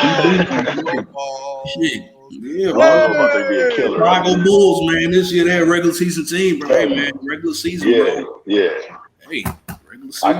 I got them fighting for a 6 seed, bro. And I got the Knicks fighting. I got them Knicks fighting for the 8th. Yeah. The Knicks didn't really do too much. They didn't really do too much work with Kemba Walker. I don't think that's gonna help. It's not enough. It's not enough. Yeah. Sorry. Yeah. So I got them in Boston. So I got them in Boston fighting for the 8th spot. Then Boston and Washington. It's gonna be like a race between Boston, Washington, and New York for that last Kimba seed. ain't gonna help them with nothing, man. Kimba's one of them I don't players think you so just either. be waiting on, ain't gonna do shit. Now Exactly. if they smart, but if they smart, they use this Kimba. They give Kimba. Go ahead. He's a Joe Johnson 2.0. Hold on, Rob B. Say that What again, up, because I man? agree with you. Say that again. I agree with you. Say that again. He just don't players you just be waiting on. You still waiting on Kimba. You still Kimba. Joe Johnson 2.0. Sandwich. Oh my God. Oh my God. Everybody saying Joe Johnson, crazy, he the next dude. He the next Paul Pierce. Nigga, the next out the league. Kimba ain't shit. Kimba ain't shit. I said Kimba ain't shit. Shit. What y'all think gonna happen to Dame? Where y'all think he gonna end up? No, that's what I was gonna say next. That's the bargaining chip right there for Hold New York. on. They're gonna give Dame up. They're gonna give up. needs to And Kimba Walker. stop rapping. Needs to stop rapping. Needs to stop. I don't want to hear the CD. Shut the fuck up. Let's go. Yeah, nigga, play fucking basketball, nigga. This is your damn For job. real, Not Thank fucking you. rapper. For real. God I damn think he it. gonna end up in Philly. I think they're gonna give up Kimba Walker, and I think they're gonna give up R.J. Barrett for Dame and some money Dame. for Dame. Yeah, for Dame in New York. Yeah. That's your best move, bro. That's your best I move. can see that. Yeah, I can see that. That's your best move right there. We'll see. Probably next year. Yeah, I think next year You that's know what they're what? gonna To do. be honest, man, I'm not a fan of Dame. Right, me neither. I don't think he all that for real. Man, I wouldn't trade for Dame. I mean, people. Say what, Chris? People. Oh shit! I didn't see that. Dante, what He's up? gonna be 32. Damn, gonna be 32 for real. We've seen when he gets out of that offense in Portland in the U.S. how he struggled, can't play That team is ball. true. Think he's You're gonna be a championship player? He don't play championship ball. That is true. Nah, in Portland they just let him do whatever he wants, pull up from 40 and Dame time. That's it. Yep. Dame time. And that's what I don't like about McCollum's game. That's what I don't like about McCollum's game. McCollum has the same game as Dame Lillard, and I'm like, damn you, McCollum. If you don't, man, stop playing like that, bro. Like, play team ball out there. You don't have to play like Dame. No, I don't think Dame really care about winning like that, or he'll change his game. Yeah, but McCollum has to do the same thing though. Like you got to one of y'all, both of you guys play the same way. So one of you them guys have have to change to your game go. up. That's the thing. Either one of them have to go, or they got to change their game up. One or the other. No, you can't play the one same of them way. gotta go. Listen, Dame, he just plays for stats. Listen, to end all of that, McCollum is listed as what? 2 guard, 6'3". right? 2 guard. No, 2 guard, right? No, 2 guard, yeah. Dame is listed as what? Point guard. Point guard. As a point guard. Switch it up. This is my thing about Dame. If you are that guy, you would be playing more like Isaiah Thomas than playing like Iverson. Mm-hmm. You're Isaiah Thomas. Yep, that's true. If you don't want to be Isaiah Thomas, you're not going to win. As much as I love Iverson, Iverson didn't switch his game up to win a championship. He didn't switch. Now, if you have a point guard, this is why I said, get rid of one of them and get a real point guard. If you got rid of CJ 5 years ago and got a that's real why point Philadelphia should trade Ben Simmons to Portland for Dame. No, Yeah, no. I mean, Portland would be dumb for that. I'd rather see Dame in Philly. Yeah, I'd like to see do Dame that. in Philly. I would have Ben Simmons there, and you know what? They would do a lot better because you know why? CJ could finally go the fuck off. Because to me, Dame is holding him back, and he's holding that team back. That's just and Ben, right. And Ben to still be a choke artist. Hey, that's fine. That's fine. I don't need Ben. No, but you could just have him distribute the rock. He'll play point guard. That's it. Yeah. And I don't think Dame a good fit in Philly though. Hey, let me ask y'all something. I'm only asking this because I seen it on Ticket TV. Would you trade Kyrie for Ben Simmons? No. Oh no, who the fuck said Thank that? you. Who said Bro, that? What? Saying I this is didn't modern hear you say garbage. it's a trade. rumor. Yeah, it's a rumor Who in starting to the go said? around. Who is that? It's a, Who is that it's a nigga rumor on going around. that? Who is that nigga on that net that started that rumor? Because that is blasphemous. I'll just say Who that this. nigga on that I'll just net? say Hold on. So this they said about that trade. hold on. They said they trade Kyrie for who? I'll just say this For about Ben that trade. Simmons. Hold on, everybody, hold on. Chris, what you were saying? I'll just say this: if they do that trade, every contender is going to be happy about it because you take Kyrie away from that team. Oh my god! Yeah, that's what I said. I said, man, that'd be Trade crazy. Kyrie So, for like who I though? Who said, they were talking about? Talking about Ben Simmons for Kyrie Irving. Nah, them niggas. Nah, that's Who that's that nigga on that that's net? good cocaine. That's some good Bro, cocaine. I was like, hell no. That I is some said, good KD ain't gonna let that cocaine. go down. No. KD ain't gonna let that go down. The hell is going on here? What in the haberdasheries and hemoglobin is going on here now? Yeah, because then the defense will have more to worry about. Be able to Hey man, defend. don't nobody want Captain Kangaroo. Shit. No, man, nobody wants For that. real. It's Captain Kangaroo. That nigga Captain I'm sitting Kangaroo. Rumor. Don't nobody Kyrie want that Irving, Ben kangaroo Simmons. ass He nigga. said, don't nobody want Crocodile Dundee. The Australian What nightmare. is this? Nobody wants the Australian nightmare, man. The fuck is this shit? Is that a Oh knife? my No, this is a That knife. shit Man, crazy, I'm glad the man. Pacers declined that trade. Man. Yeah, for real. I'm glad the Warriors declined that. They said the Warriors hung up on him. Nah, Like, because I Who don't care y'all about no Ben Simmons for no. where do you think he be a fit at though? Where y'all think he be a fit care. at? I don't care. I just don't want to. Don't. Oh, Golden State.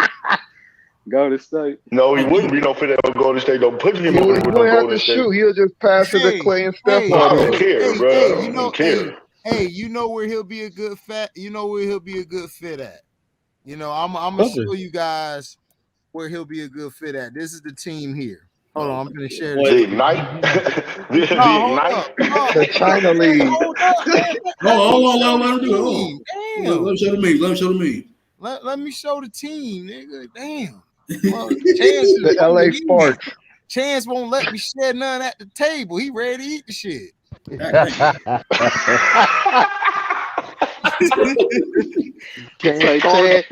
Chance grabbing while they put the This where food he'll there. be great at. This is where he'll be great at. Yeah, I was about to say man. Sydney Opera House, bro. Australia. That's where he'll fit. Sydney Opera House, Mike. You don't see He's still on the Australian You was Outback. gonna do that. At the Australian Outback, Man, Mike. put that nigga Look with at the that. Ignite There go in a the G kangaroo League. there. There go a kangaroo over there. You know, it's Hey a man, I kangaroo told everywhere. y'all, bro. You ain't I seen all told his y'all, moves. bro. Stop comparing Ben Simmons to damn kangaroos. Kangaroos is gangsters, man. You gotta find a sloth or something. You gotta find a That's sloth or what I'm something. saying. He probably He said you gotta find a sloth. He said a sloth. He Oh, probably no! I got a better animal. He's a koala bear, or some shit. Koala bear, Nah, I koala can't Simmons. do He this. said Koala koala bear. bears. Damn, Nah, I like the sloth. hold The on. sloth was a good Bears one. hang These on. koala bears are this. Yeah. And Hold on, I koala got bears a are question. vicious, nigga. Whether you know or So not, koala bears will eat your ass think up, Ben nigga. Simmons' game ain't fixable? Fine, a sloth or something, whatever. Okay, No, I think Yeah, his sloth, game yeah. isn't fixable. I think all I think this is what's wrong with Ben Simmons. Because we've seen him score 40 points before.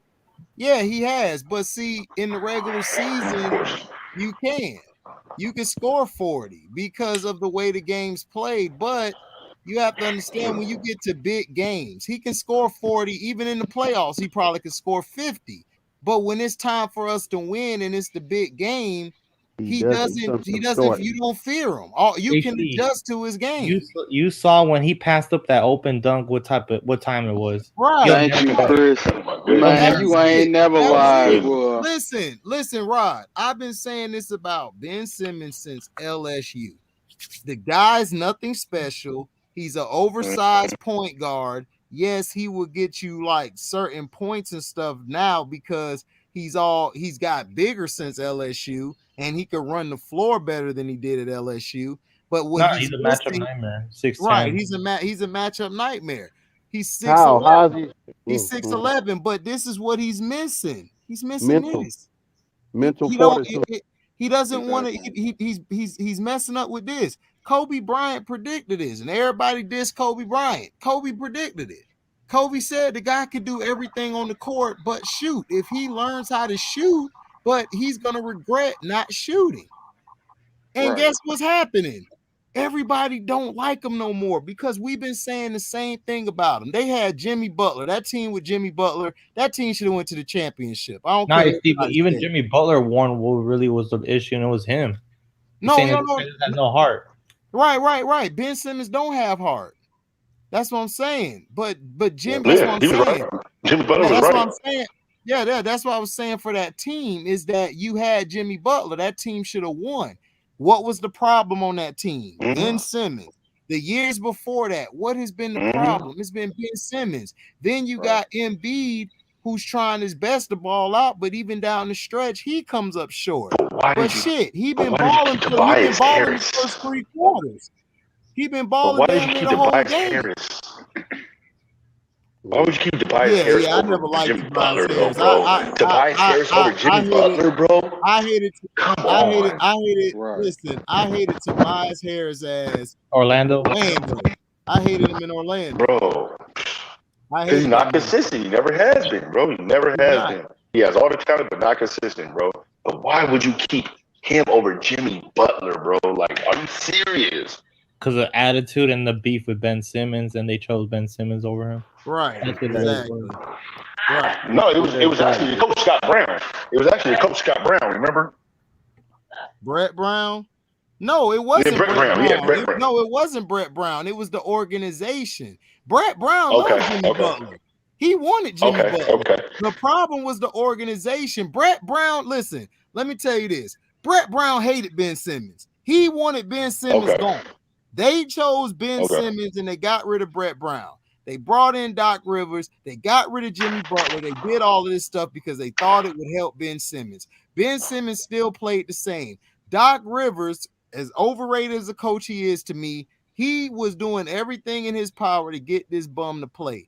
This guy kept doing the same shit, and that's why Doc Rivers said what he said. I can't answer that right now because what Doc really wanted to say was, I can't win with that Kangaroo Jack motherfucker.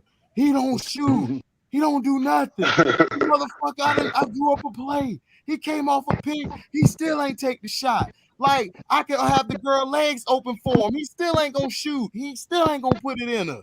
He gonna be scared. You know, that's what he really wanted to say. The nigga got no balls. Dude, he don't have no balls. Nah, he just came from Paul George mental ass to now Ben Simmons. He's like, shit. No, but Chris, at least Paul George will shoot the shot. Yeah. This guy I don't see the comparison between them two. Yeah, this nigga ain't the difference is Paul George be breaking those shots, but at least he attempts the shot. He'll take this motherfucker here don't attempt nothing. He just it looks like sometimes that nigga just be out there ice skating, like he's just skating around. Like he on the court looking at butterflies. For real though, you're not finna get skate past with HD for this shit. HD a fucking fool for this shit. HD, you heard about his issues right now with Ben Simmons is starting to be a little diva right now. With his demands. What? About what? That's what I'm saying. He don't. It's really Clutch Sports. It's Clutch Sports doing that. But listen. No, actually, Ben Simmons said in an interview in a podcast today. Oh, okay. He said, "It's but it's on Clutch Sports." Hold on. Let Chris finish what you were saying, Chris. Ben Simmons was just saying that it's not my fault. My trade value is high, and these guys can't trade me. Like I want to be gone. His trade value. That's like some rich I mean, my thing is this. It's like, dog, they had a trade with Indiana. They should have let them go then. And they could have had Brogdon and all those guys. They would have been a better team. Oh, my God. That would have been perfect. Oh, my God. Philly.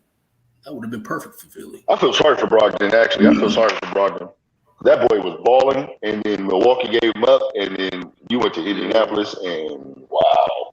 Just nothing. No, what happened with them was Oladipo kept getting hurt, and then they started playing better without him. Oladipo kept getting hurt. Miles Turner kept getting hurt. They fired Nate McMillan too soon. Yeah, they should have let him stay there. He would have got him turned around because Brogdon was becoming the number one guy. Brogdon's a beast. I don't know if you could play it. Sorry for that, man. Windhorse. What is it? It's Windhorse reporting what Ben Simmons just said to him. Yeah, you could play it. I just can't show like the video. But I sent it to you. Okay, you sent it to me on the Instagram. Yeah, I don't know if I can play it. This nigga HD is freaking even if I freaking crack a girl legs open, Ben Simmons. He's still not gonna take He's still not gonna stick. He gonna be looking for Indeed. Where you at? The light-skinned motherfucker. You can't fuck up the light-skinned. Oh, wow. That's what he does. Oh, man, that's funny. Hey, Joel Embiid said he ain't got no problem with Ben Simmons. He would love to have him back. No, he's saying hold on real quick. Yeah, he capping because that ain't what he said earlier. He said his job to fix his trade value. It's not his job to correct his trade value or raise his trade value. That is not something that is on the menu for him. And so with that out there, I don't think he's interested in coming in and trying to change the situation. And one thing that I think is interesting is that his contract is structured in a way that he's going to get half of his money on October 1st.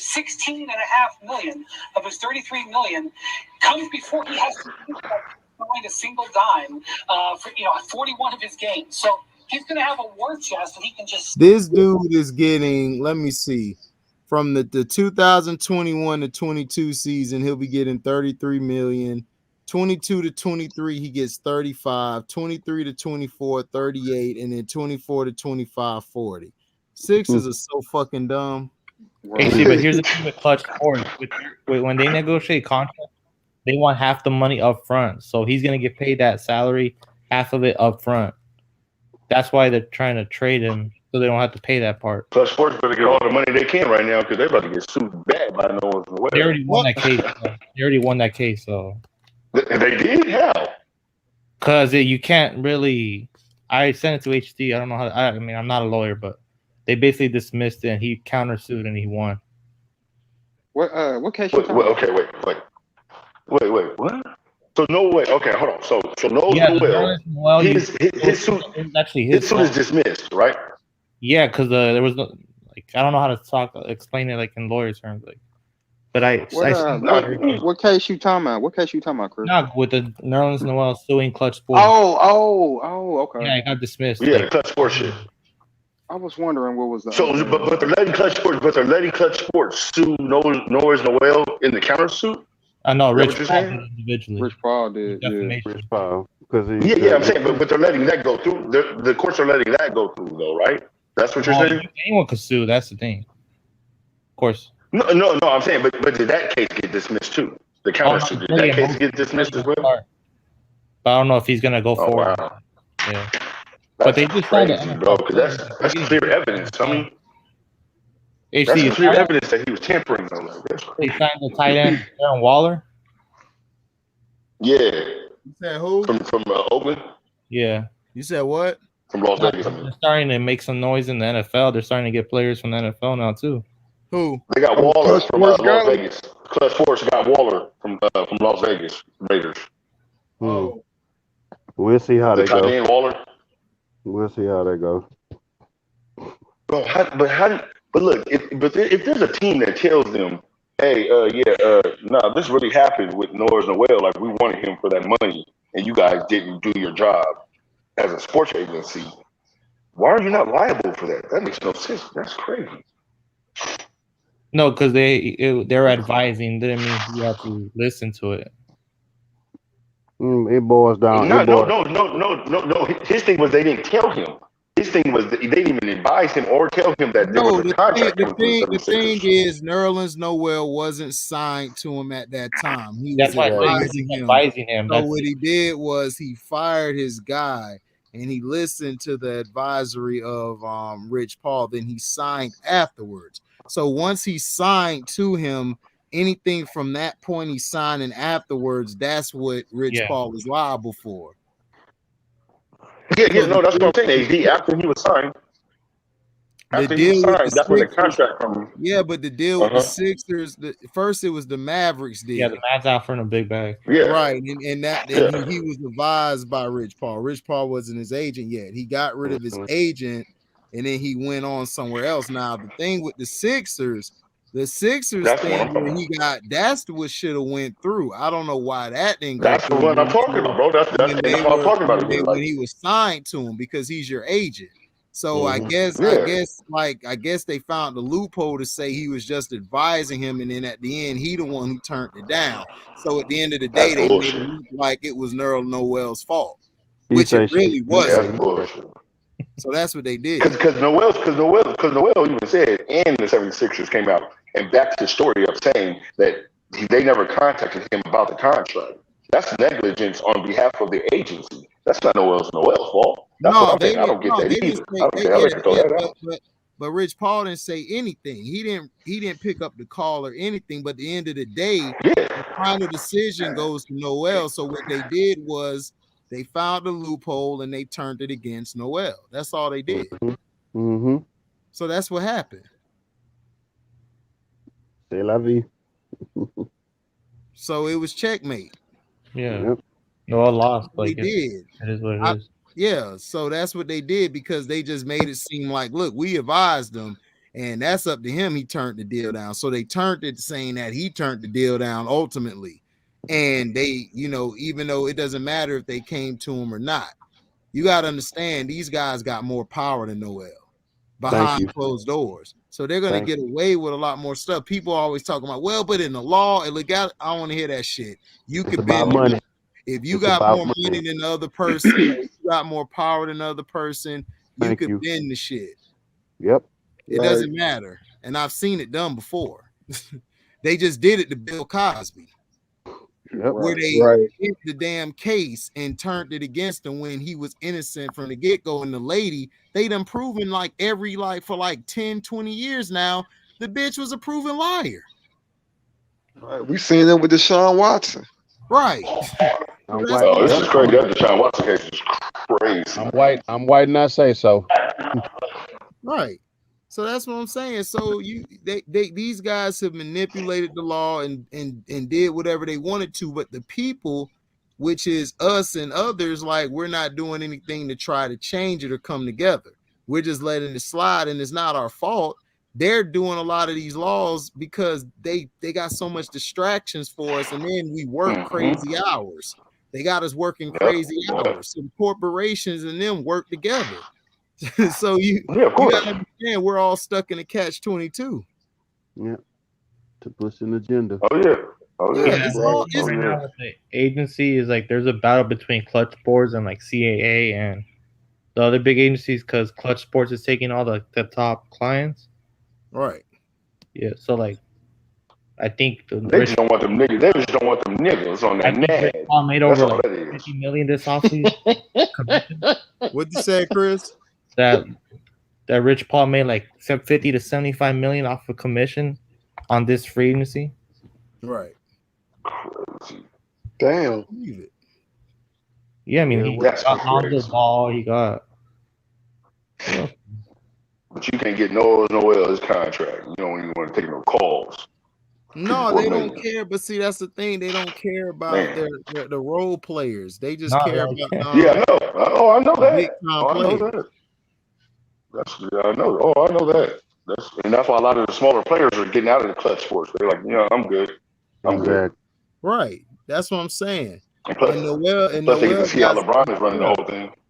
But see, this is what I'm saying. This is messing with a lot of the this is messing with a lot of people family and people putting foods in their mouth and everything. And this is bad. Yeah, but is it a Rich Paul thing or is it just No, this is LeBron, bro. No, this is LeBron, say that bro. again, Rod. No, I'm just saying, is it a Rich Paul thing or to me it's just agents? All agents do this. No, all Rosenhaus, he used to be famous for this. But all I mean, yeah, but but agents, look, agents, this is the agent's job, is to get you the best deal possible. Yep. What they're doing is they're trying. See, the thing is, yes, all agents do it, but what these agents are doing with Rich Paul and LeBronies, all this allegedly, I'm saying, what they're doing is they're basically putting players in different parts or putting them on different teams, which it doesn't mess with LeBron, and they're helping LeBron stack the deck. Yeah, he's saturating the market. How many Rich Paul players are on the Lakers right now? Right. That's what I'm saying. That's the only problem I have with what they're doing. And I've never said that they're doing, every agent does this where they're trying to scheme and they're doing this to get more. We know this stuff already. We know there's white guys that try to do this, but what they're doing has messed up the balance and the competition of the league. And that's where I have a problem with it at. Exactly. That's all I have a problem with. Okay, you saying they're colluding. Right, they're colluding and they're poaching people's talent, and then what they're also doing is they're going to other teams and they're messing those deals up. Because think about it, Marcus Morris and Rondo had a chance to go to the Clippers early in the season last year. What did they do? They called, the Hawks came and gave him a bigger offer of money, because you know why? They called them to do it. They called them to give him that contract. So that's what to get Rondo out of there. Right. So they got Rondo away from that. And then Marcus Morris, he was supposed to be there that year before he went to the Knicks. They cost him money. Right. And then because only reason why I asked that, because you had, like, NFL, you had Rosenhaus. Back in the 90s, you had David Falk, he had Barkley, Ewing, he had all the top guys. Right. So that's what I'm saying. Like, this is just what agents do. But David Falk wasn't changing the landscape of the NBA. He wasn't changing the league. David Falk was just trying to get the most clients. He basically was trying to get different clients, and he was trying to control the player union and get more money for him and the agents. When they get more money, that's what he was doing.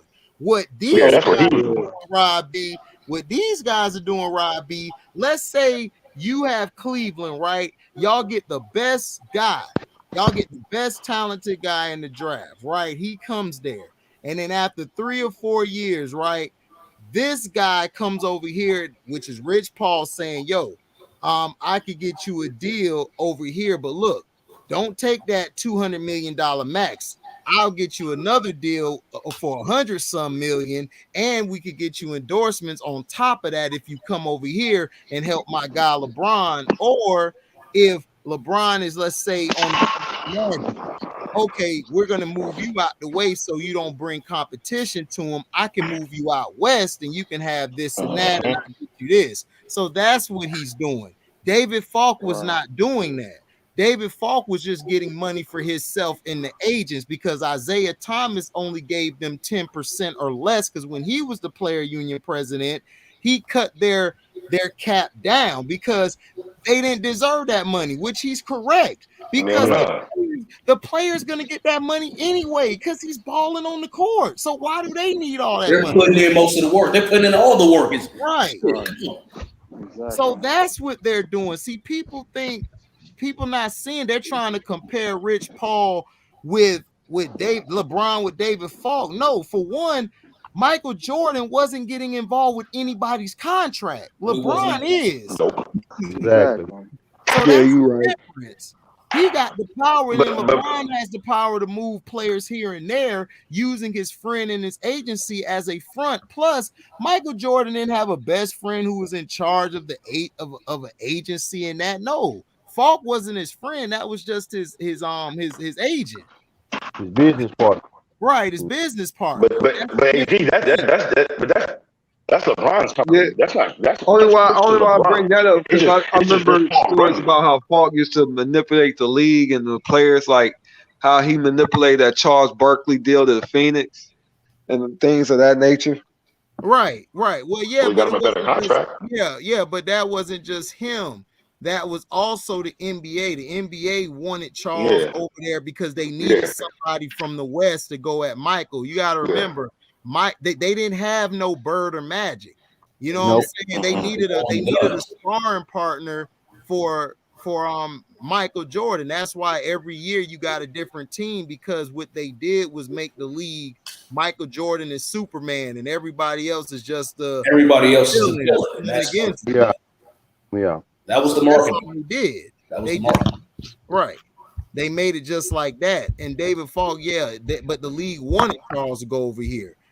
The league today, they're allowing LeBron to tamper and do everything he wants. They should have been tampered many times. Oh, they should have been fined for tampering many times. But you're gonna find everybody else, but you're not gonna find them. Come on.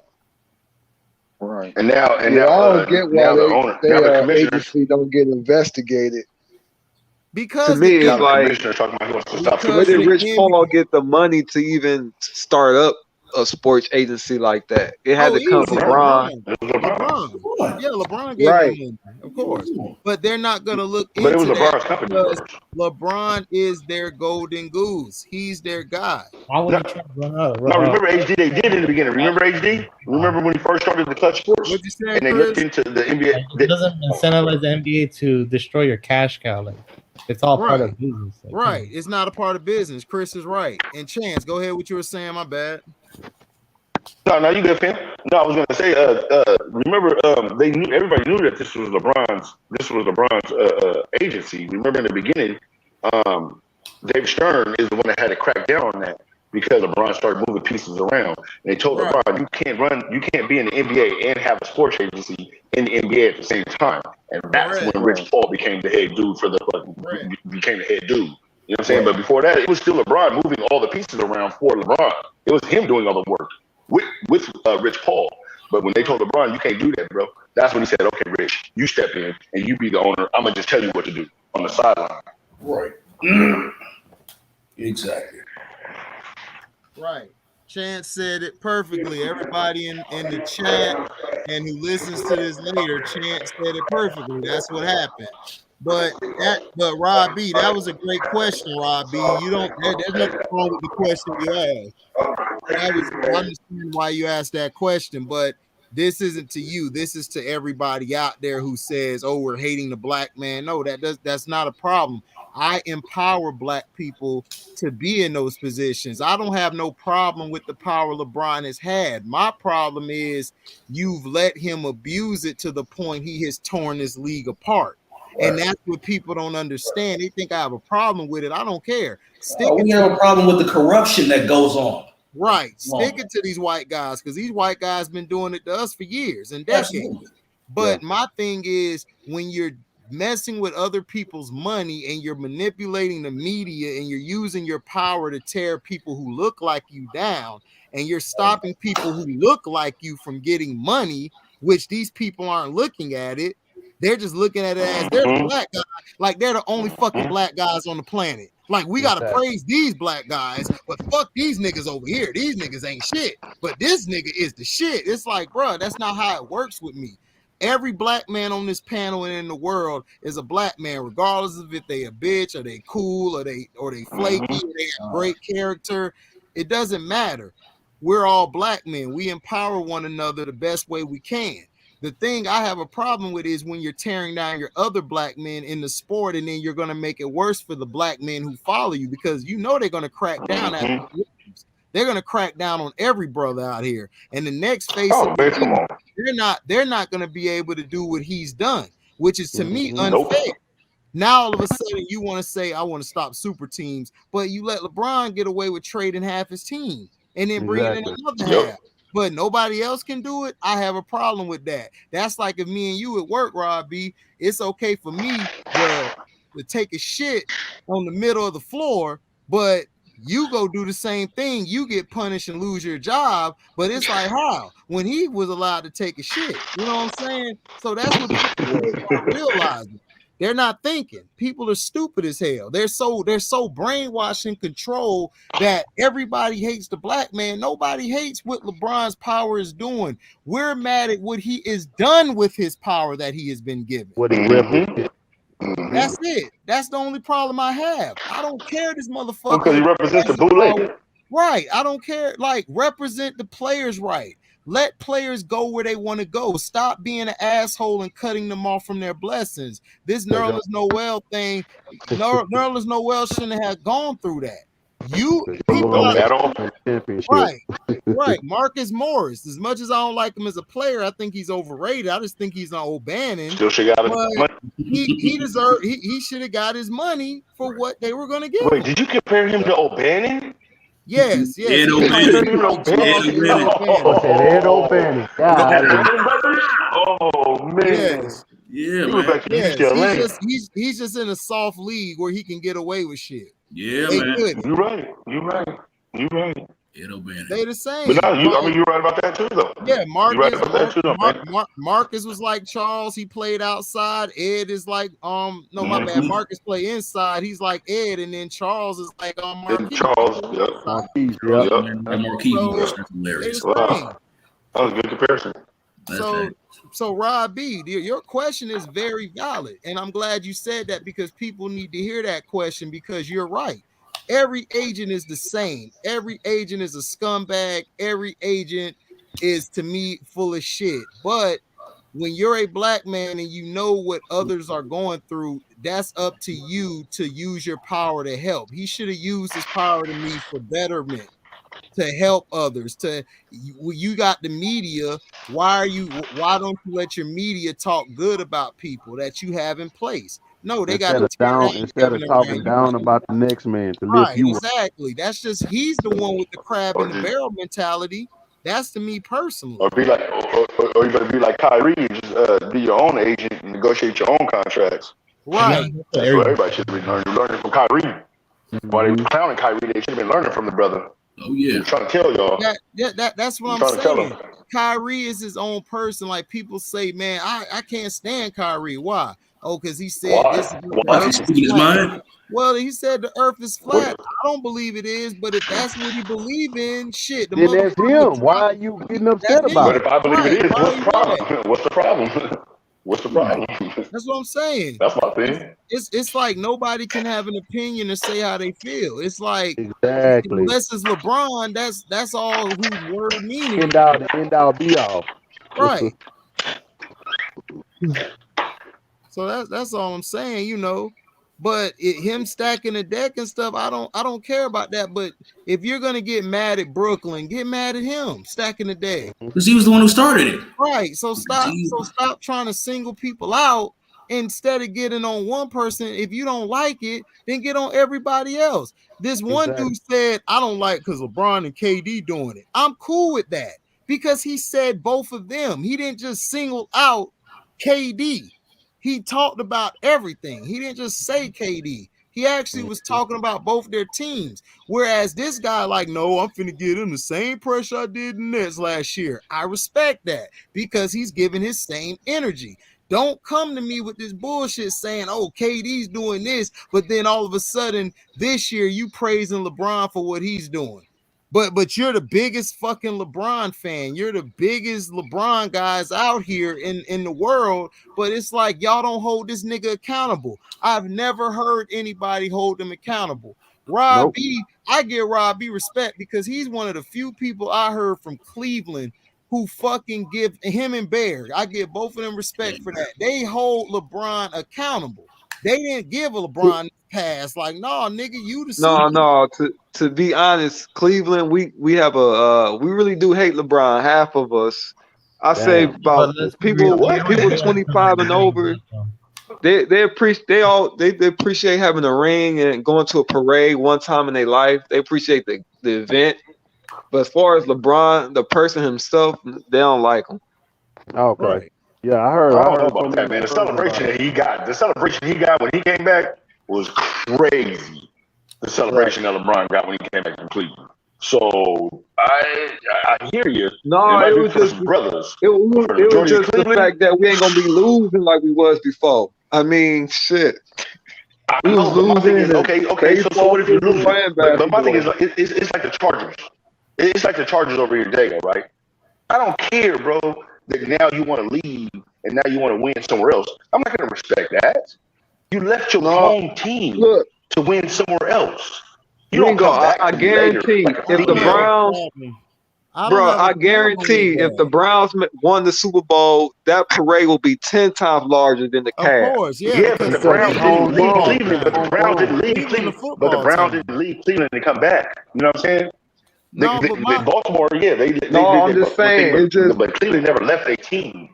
They never left their city. You know what I'm saying? The Browns left No, the but city football's to win bigger somewhere than else. no. If the football Indians stadium. would have came won the back. World Series, it would have been 10 times larger than the Cavs. right. It's It's just a the It'd be fact more that it was the special. it's first a base, championship in forever. right. It's a Yeah. baseball and football town. You got to understand that Right. those were the pastimes back when Jim Brown was playing and winning championships. Exactly. That was the pastime, and so was baseball. Cleveland and Cleveland is baseball and football. It's in best. Basketball, It's it's better than them. okay. Yeah, it's just like in the South. If the Orlando Magic win, ain't nobody gonna give a damn. They're gonna be like, No, cool, they won. Fuck them, no. But if the nobody really like Jaguars, LeBron like that. LeBron fake. right. But if But if the Jags Jaguars win, then or the it'll be a Bucks party. win or the Yeah. Dolphins win, man, these motherfuckers Exactly. parading everywhere. Motherfuckers from Tampa gonna go to Miami or Jacksonville, like fuck it, I'm gonna be a part of Exactly. Yeah, no. I feel exactly what you're talking about, HD. I'm just talking as far as when it comes to LeBron as a person in general. He creates and generates so much, so many fans. You know, I even if agree. they're It wasn't the I fans. agree. It was just being relevant. People that ain't even That's all it basketball fans, was. people that were never even basketball fans, are LeBron James fans. They're Right, not necessarily right. basketball fans. They don't watch no other team. Yeah, but But it's if they a but ask them about James, LeBron, they will watch a LeBron game, right? but Right. it's a gift and a curse with LeBron though, cause he's toxic as hell, dog. Yeah, toxic. he I don't is, agree, but, no, bro. but I'm not Chance is disagreeing right. with none of that, bro. But I'm just Chance saying, is him right. as a person.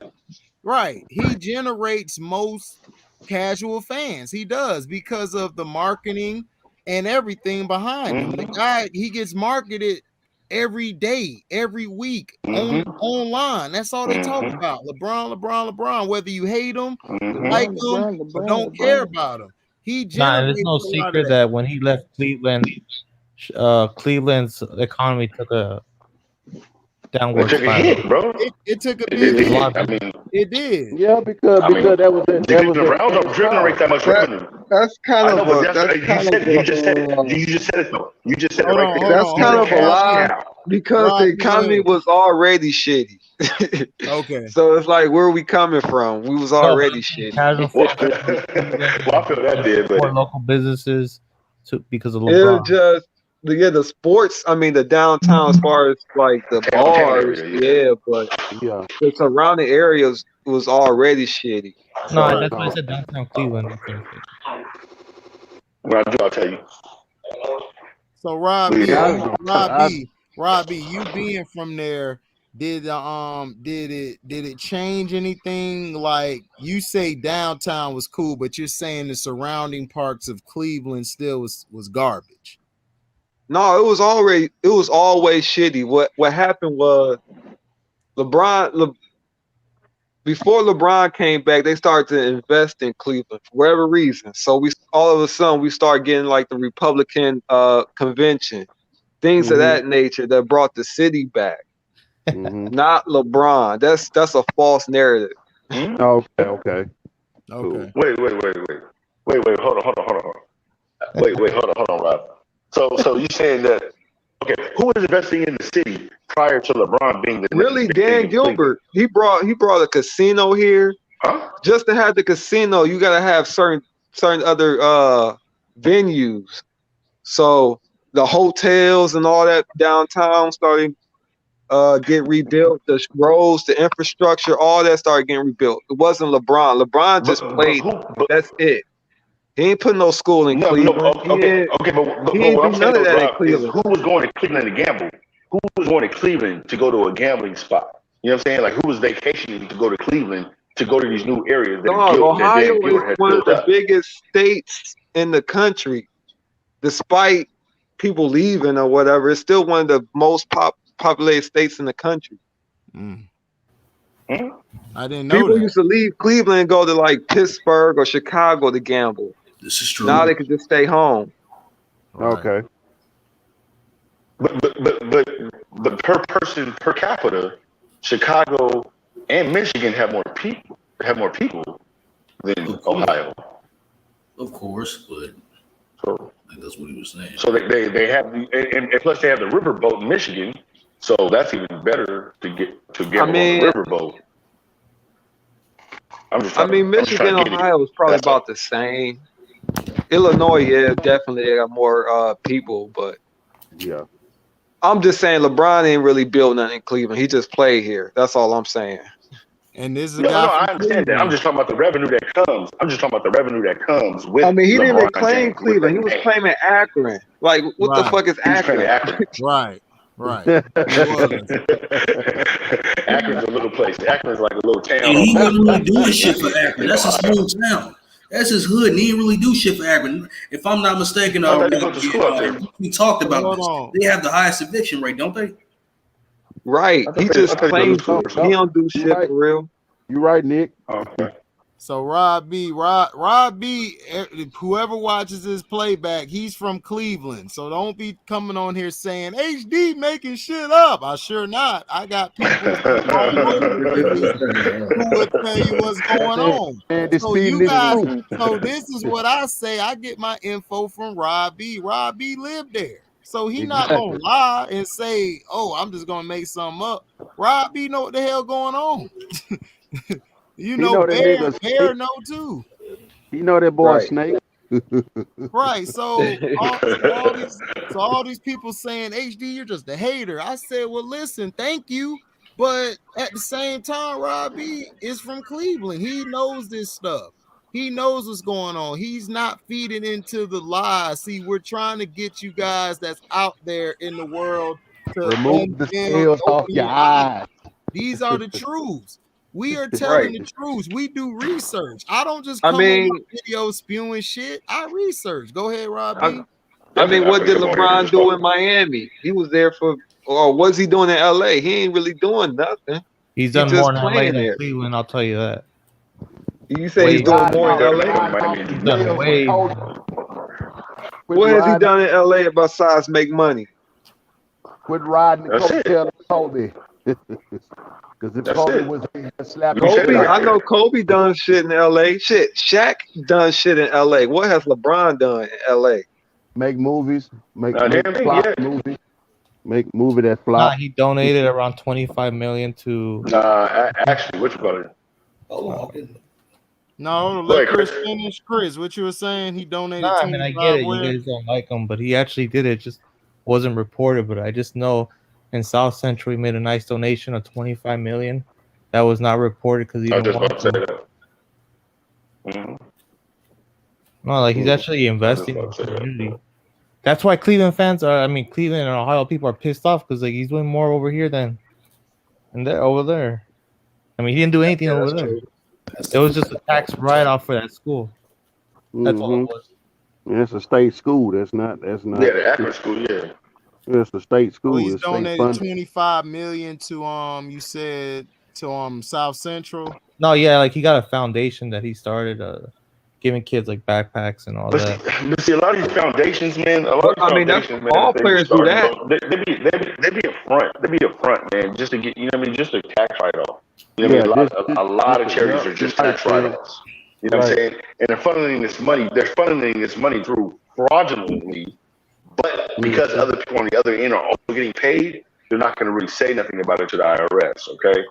But the thing is, a lot of these people in these neighborhoods aren't getting none of this money, $25 million and stuff like that. They're getting a backpack and probably a couple of utensils for school, and that's their limitation of what they're going to do. Yeah, you ain't being a, you know what I'm saying? Let's just be honest, bro.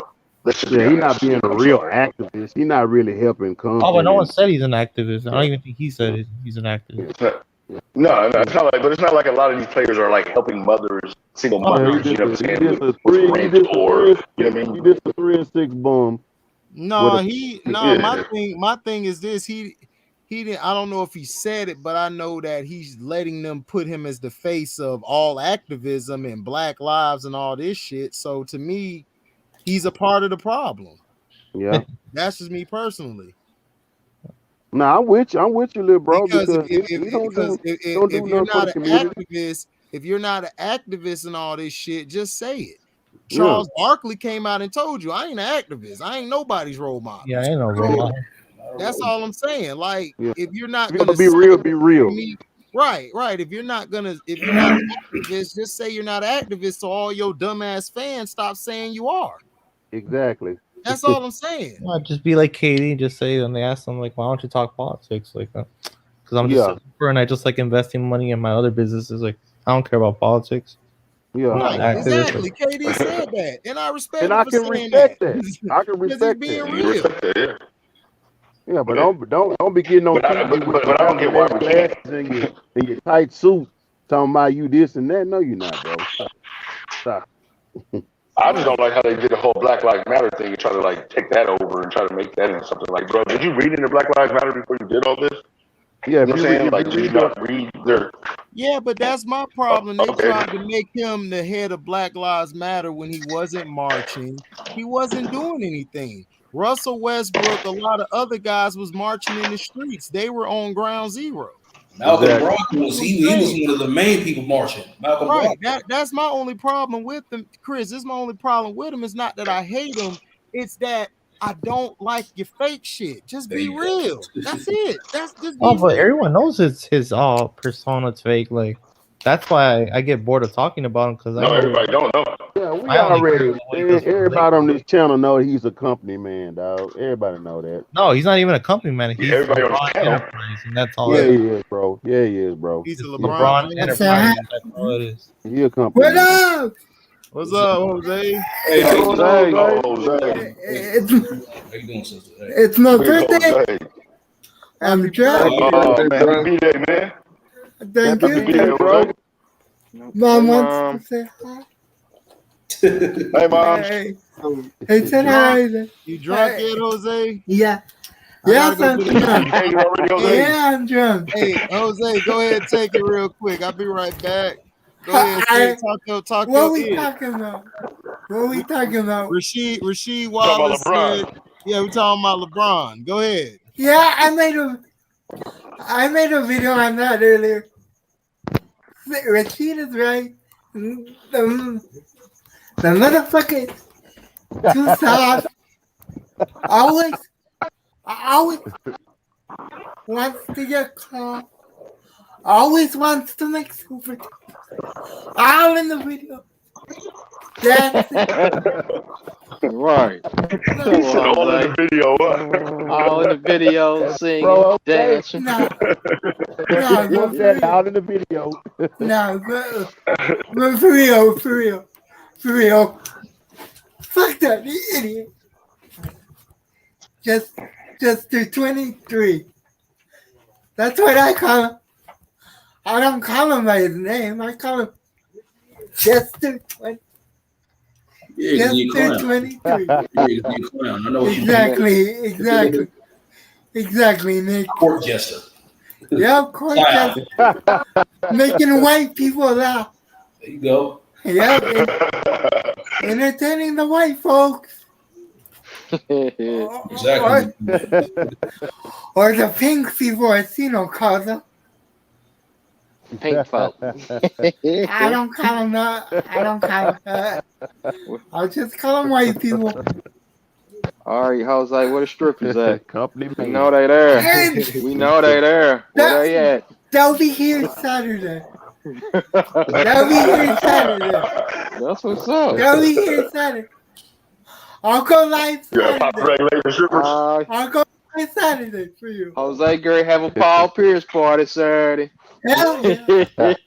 Hell yeah. Hell yeah. I also made a video on that yesterday, so go look that up. And HD is back. Take it away. Yes, sir. Take it away, I'm gonna take a shot for you, Jose.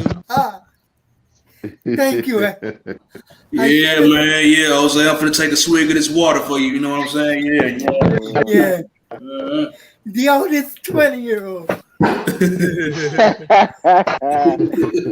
All right. This for you, Jose. Thank you, H. Happy birthday, bro. Yes, sir. Happy birthday, bro. Thank you, my friend. And this is 90 proof. So Yeah, I got you, Jose. I got that. HD, what was that? Put that back up there, HD. I got that for my birthday, so. Woo! All right. Yeah. Mm-mm. We got the same And thing. that is to Jose. Salvo. AD starting again. We never. Say, Mama. Virgos. HD starting again, Virgos. Mama. There you go, AB. Virgos never stop. Never. Never. Virgos rule the world, man. Yeah. Go ahead. If I rule the world, I feel. Uh-oh. He's singing the If I Rule the World. Go ahead, Jose. Blacked up.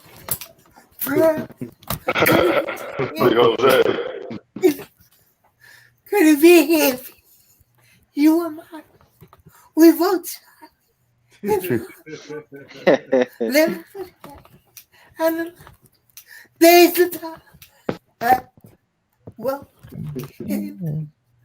into the hand in hand. We'll rock to the we will land. I think I'm getting the lyrics right here. If not, I'm drunk. So I apologize. Y'all know drunk is Oh man, I've been drunk. Yeah. I've been drunk since my birthday last Saturday, bro. Yeah.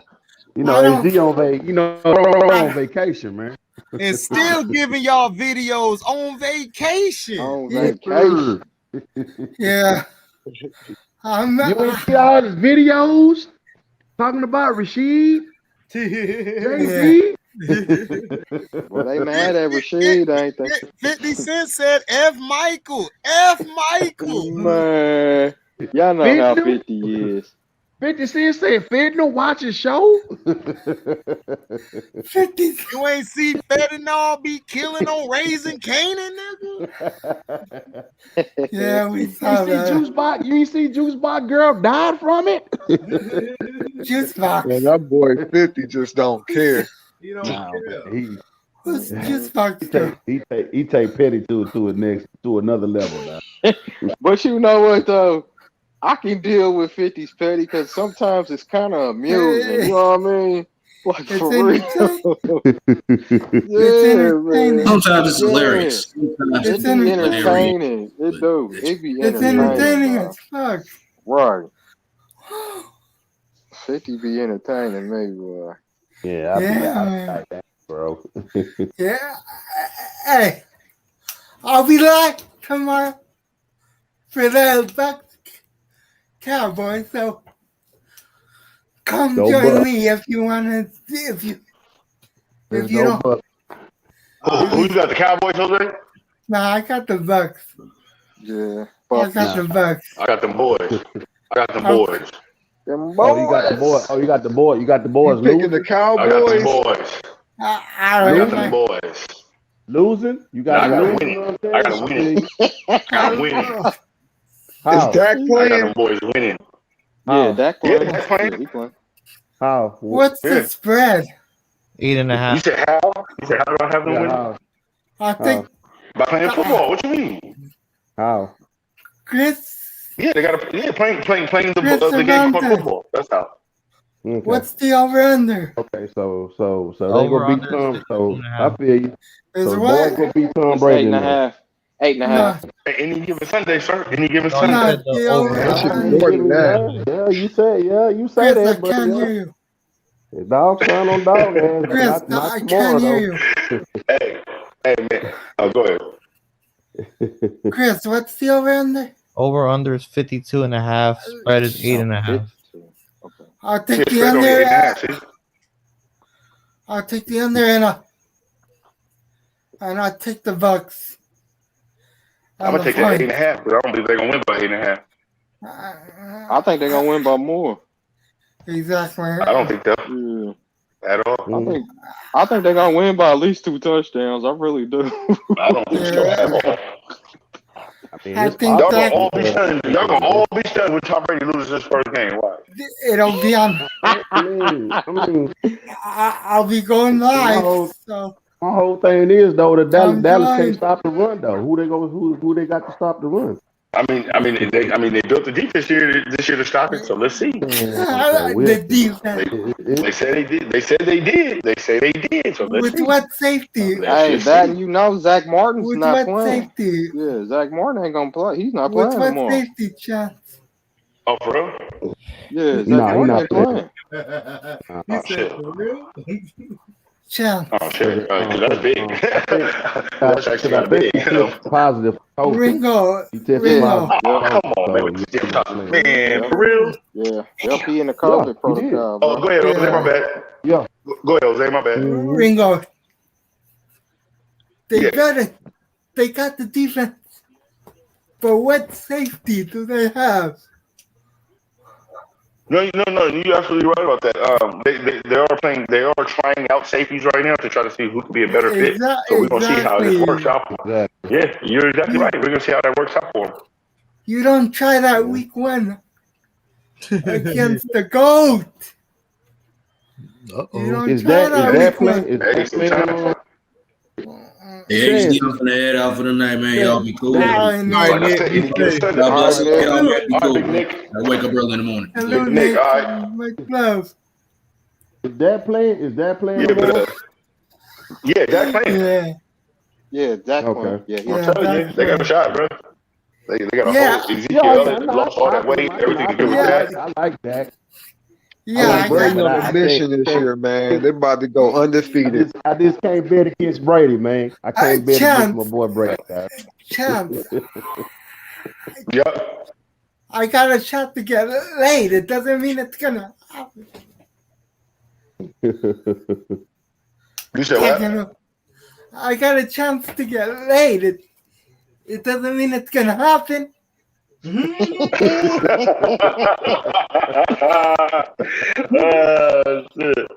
Hey man, well, I used to watch that movie back in the day called Angels in the Outfield, and I believe like the little black boy.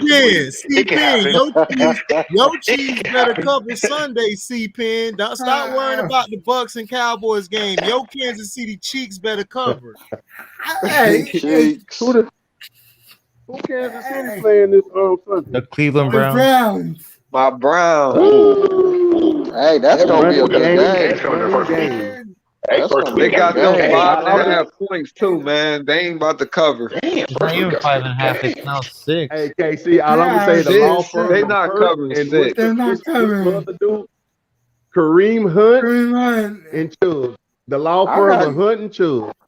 I got Cleveland. Hey, I got Cleveland winning that game. Smoke Cleveland. You ain't the only one. I got Cleveland. Hey, the law firm of Hunt. The law firm of Hunt and Chubb. Nah, I got the Browns winning that game. Covering. Like I said, the law firm of Hunt and Chubbs. Sorry, C-Pen, but I think y'all Gary start off. The law firm is open Sunday. C-Pen, I think y'all Gary start all was, baby. They're not gonna lose in Kansas City. You don't think they gonna lose Kansas to the City Browns? losing that game, bro. No, bro. Wait a minute. Hold on. It's in Kansas City? Yes, it's in Kansas City. Yeah. Y'all tripping. Yeah, I gotta go. Yeah, y'all tripping right now. Y'all gotta think about that. Yeah, I gotta go with the think about that for a Chiefs. minute. Yeah, I gotta go with the exactly. Chiefs, yeah. Never mind. I don't know, I got man. the Chiefs by at least a touchdown and field goal. Yeah, they're gonna cover that spread. I think about Yeah, but like I said, that law firm gonna be open because ain't nobody gonna stop that damn run game. That's an interesting game. No, it really is. Yeah, if that offensive line can block, then that law firm is a great law firm. And I would probably, you know, be a client. I'm talking about man, like damn. If Cleveland can run the ball, if that offensive line ain't running that ball, if the offensive line ain't blocking for that law firm that you're talking about, then y'all law firm gonna go broke real quick. If Cleveland can run the ball and can control the clock, yeah, they got a chance. Oh, you mean when Cleveland run the ball? Because what What defense Hey, improved? Chance. Yeah, well, you know what I mean. Hey, Chance. Nigga gonna be out here like this. Hey, man, I'll throw the football for some quarters, nigga. Here. We broke. Did Kansas City improve their defense this year? Not really. He said, yeah. He Who? said they had. No, it's about the same. I doubt it. I didn't see Same to any. me, man. I don't know, dog. It's gonna be tough for the Chiefs this year, man. Yeah. Right. I don't know if they gonna if the Broncos get Cam, I don't know, man. They not Let gonna that go. get They're Cam. never gonna. No, they they're ain't not getting getting Cam, Cam. 'cause They they got started Teddy. Teddy They got Teddy. Bridgewater. They got Teddy. Teddy gonna All right. surprise everybody in the West. I still like the Broncos though. They defense they gonna probably have the best defense in the league. Teddy and the Their defense gonna Broncos, be dog. on The point though. Broncos Their gonna defense gonna shock be a on lot of point, people. Rob. Their defense gonna be on point this year. Oh, they gonna be able to Is everybody score. healthy? Everybody healthy. They gonna be the biggest sleeper. I hope so. Broncos. Yeah. I I'm got with you on them, man. that. See, Mr. Rob B, you've been looking at my videos. I said the same thing. You been cheating off of me, boy. Why were you listening to them videos, boy? Hey, great minds think alike, man. Okay, Yeah, but Kansas City offense gonna be explosive. It's just that defense that I'm worried about. Can they make stops? What's up, Hey, Jose? HD. Yeah. At least nobody here was asking for pictures. I'll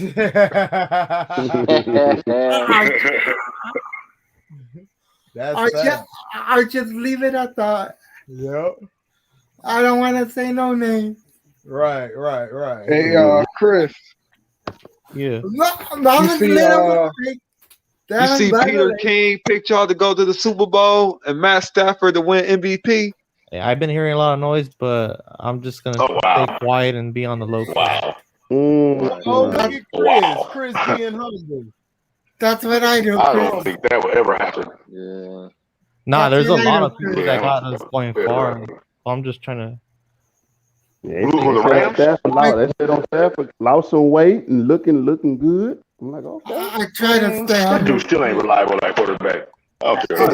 He was in Detroit. Chance, you had to him like I like Chance. ET, but like, let's be real. Bro, I ain't trusted that dude. I ain't trusted that dude throwing that ball since Georgia. I don't care nobody shit. Hey, Chris.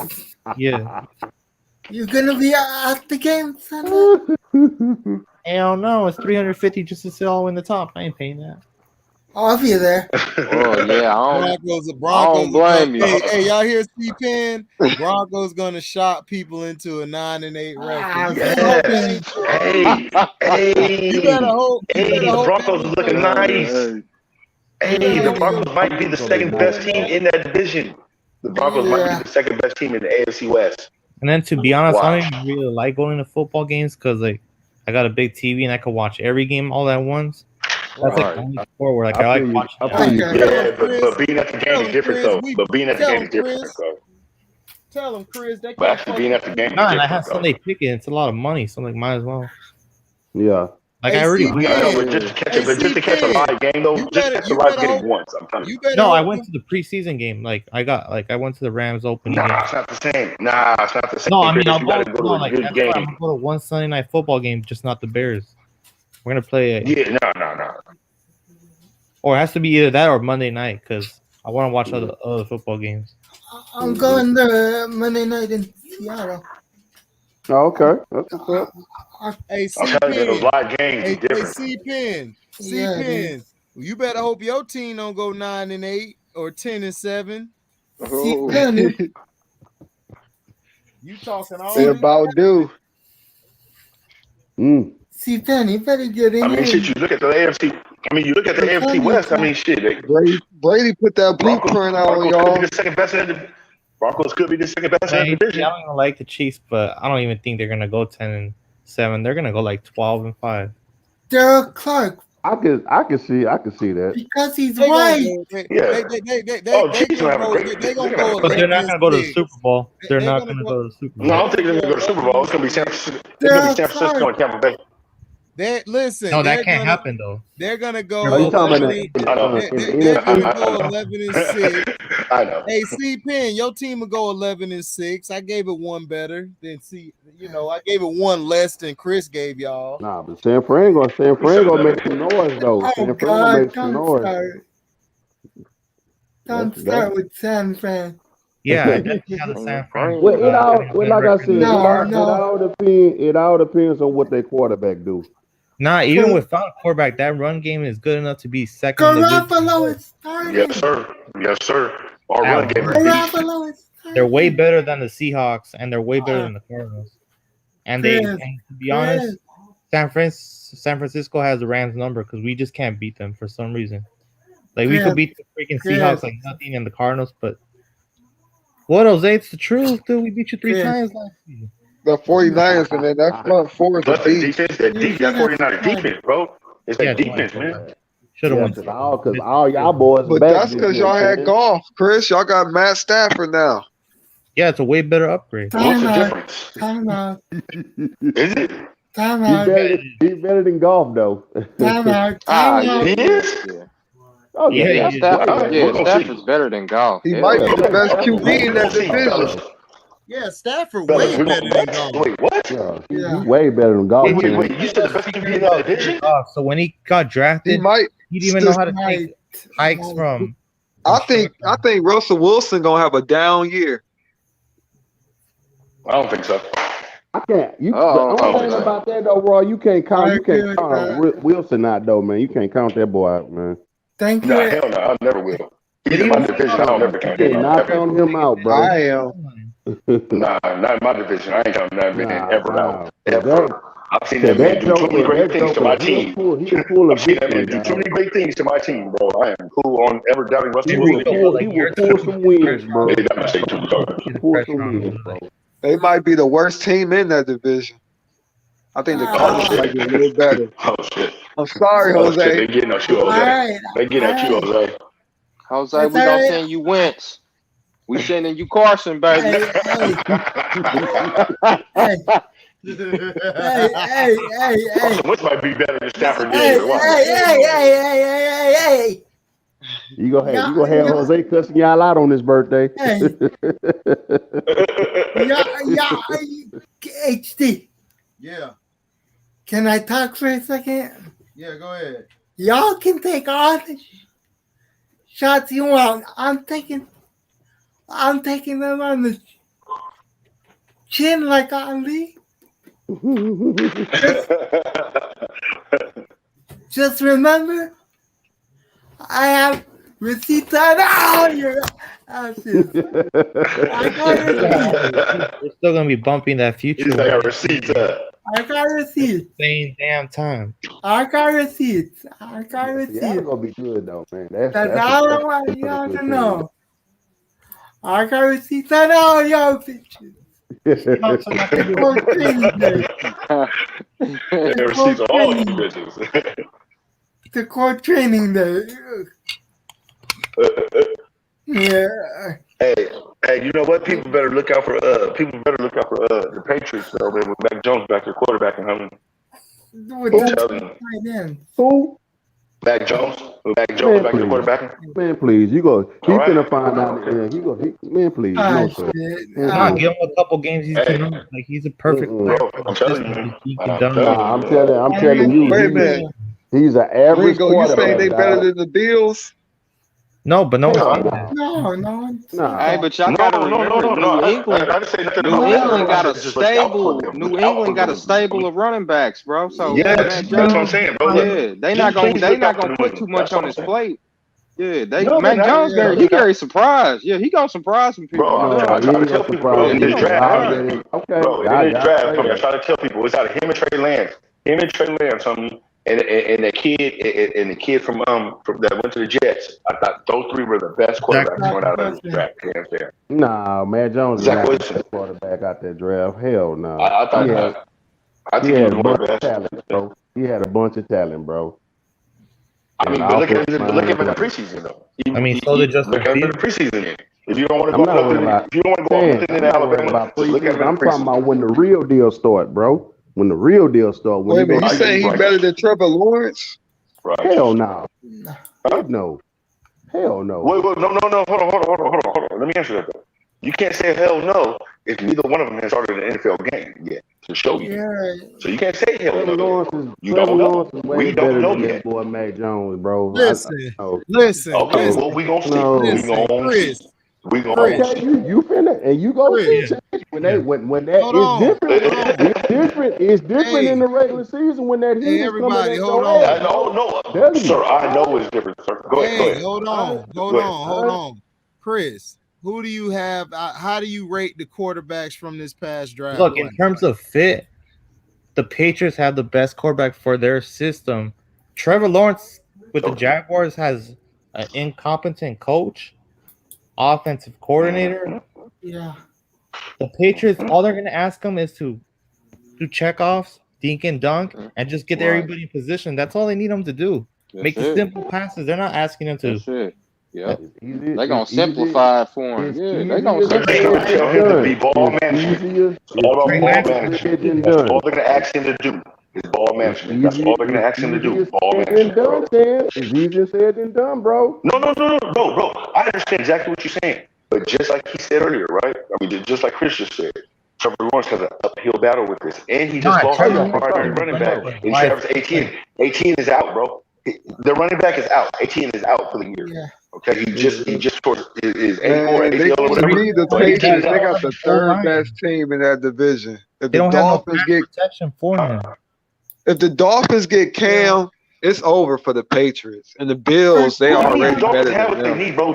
No, don't do that, bro. Tua is dope. I mean, Tua is dope. If you've been watching Tua is nice. I mean, he had a bad he had a bad last season. Last year he was still coming back from that They are not going to let hip injury, Cam bro. back in the But Tua is nice. I mean, I'm telling you, watch. You'll see Tua is nice. I mean, you're gonna see. They don't need no other quarterback.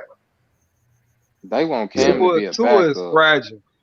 Yeah, all Tua need to do Wentz is 2.0. all Tua need to do is to stay healthy. To stay healthy. Hey, Rico, there's a reason why they're linked to Deshaun Watson. Don't have him do too much. Exactly. But the Dolphins haven't said that. The Dolphins keep saying that they're not even talking about Deshaun Watson. That's the media saying. It's on The negotiation. Dolphins source even said. They don't want it out, Sean. Oh, if they get Deshaun, I'll bet to off if they get Deshaun. Look. Hey, Jose, let's be realistic. Nowadays, you can't keep nothing private. There's a lot of things you can't keep private nowadays. Yeah.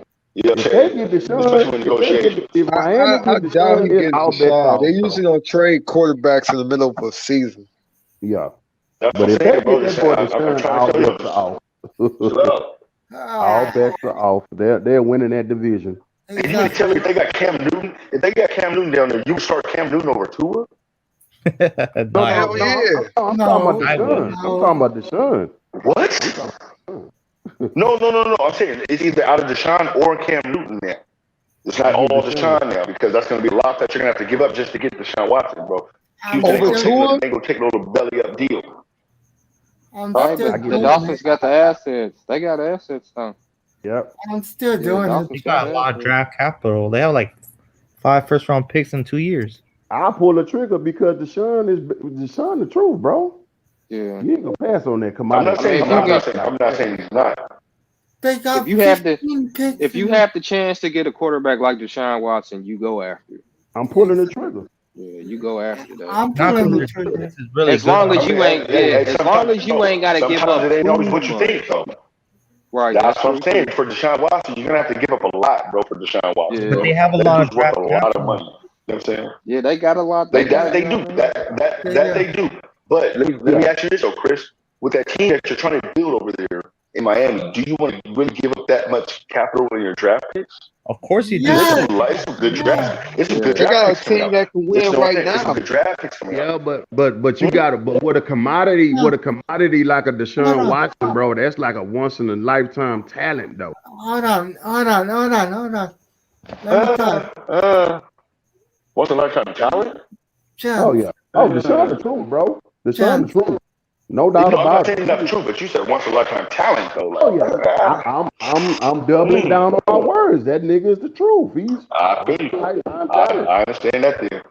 Chance. I can't disagree with you on that one. Yes, sir. That boy, So, hey, Chance, you seen that boy play? That boy, the truth, man. hold on. That boy nice. That boy nice. He had I a thought he was nice sorry coming ass out of head college. coach. I thought he was one of the best quarterbacks. I thought he Yes, was sir. one of the best quarterbacks coming out of Yes, college. sir. So I cannot knock you on that. I cannot knock you on that, sir. Yeah, I'm just going about the talent that Go I ahead, see, his will to Chance. win. The boy's nice, man. I'll wait. Yeah. He nice, man. Chance. Go ahead, Jose. My bad. Chance, for the next 2 years. For the next 2 years, the Texans are going to be picking in the top 5. They need to rebuild. They need more draft capital. That's why you trade Deshaun Watson. More capital. They're not winning anytime. Anytime. I agree with you. No, I agree with you on that, Jose. I totally agree with you on that. It's just that how much you want to get for him and how much you're willing to pay. How much you're willing to give up. That's my whole thing, though. How much you're honestly willing to give up. Hey, listen, I'm going to end all that shit. You trade for them. them. Go get Deshaun Watson. I would trade the wife, the kids, the whole livestock. Your team is ready. Your team is ready to win right now. You have a defense that is the best defense, if not in the top 5 this year and probably on. And you have receivers. Right. You have Waddle. You have Parker. You have a running game in Gaskin. HD, guess what? What's up? They have 13 picks in the first 3 rounds in the next 3 years. Exactly. Trade 6 of them damn picks and go get you a damn quarterback to win. You don't even need to give a 6. You just give a 4. But how do we know that Tua's not that guy though yet? You trade 4 picks and Tua. Chance. I'm gonna be honest with you. You can't ask me that question because I haven't been sold on Tua since college. I don't like him and I don't like Jalen Hurts. I think both of them are overrated. I don't like Jalen Hurts either.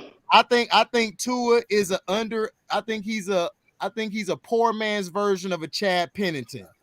That's just me. That's my opinion. Rico, look at it this way: if you're driving a Mercedes Benz and it's a nice sports car, and someone says you could get this Lamborghini, but you're gonna be like, "Oh no, I'm cool. I got a Mercedes Benz already, right?" No, you're gonna get the Lamborghini, right? No, probably not. The car's too small for me. But I feel what you're saying. Your swole ass. Chris, I feel exactly what you're saying, though, Chris. But it's too small in here, bro. I feel claustrophobic. Mr. KC stupid. It's small in here. But Chris, I see what you're saying, though. But my thing is, we don't know what you can do yet. I feel what you guys are saying, but you can't dismiss a guy that you don't know what can do yet. You know what I'm saying? Now, if you give him a second year and he doesn't do shit at all, I totally understand what you're saying. But at least give that guy that year. Sometimes you don't know what you have. That's the year you wasted. Okay, but I mean, you could say the same thing for Tom Brady. I mean, if they would have wasted, you know what I mean? They had him. If they would have, okay. So if they would say, you know what, What? I'm saying that you can say the same thing for Tom Brady, right? When they had him and they had Drew Bledsoe first, you know what I'm saying? Like he was saying, use a Mercedes or a Lamborghini. At that time, Drew Bledsoe was that Lamborghini, bro. I'm sorry. He was that Lamborghini. Okay? So then what'd you do? You just went and got it. You didn't know that Tom Brady was gonna be you didn't know Tom Brady was gonna be a better Lamborghini. There's a difference. Drew Bledsoe was getting into the championship, bro. What are you talking about? There's a difference. Drew Bledsoe was no Lamborghini. He was barely a Volvo. What? It was a Ford Focus. Y'all clowning now. Y'all clowning. He said he was a Volvo. He said a Prius? He said he was a hybrid. He was an electric car. He was holding them back for real. That's why they took off. He was holding them back.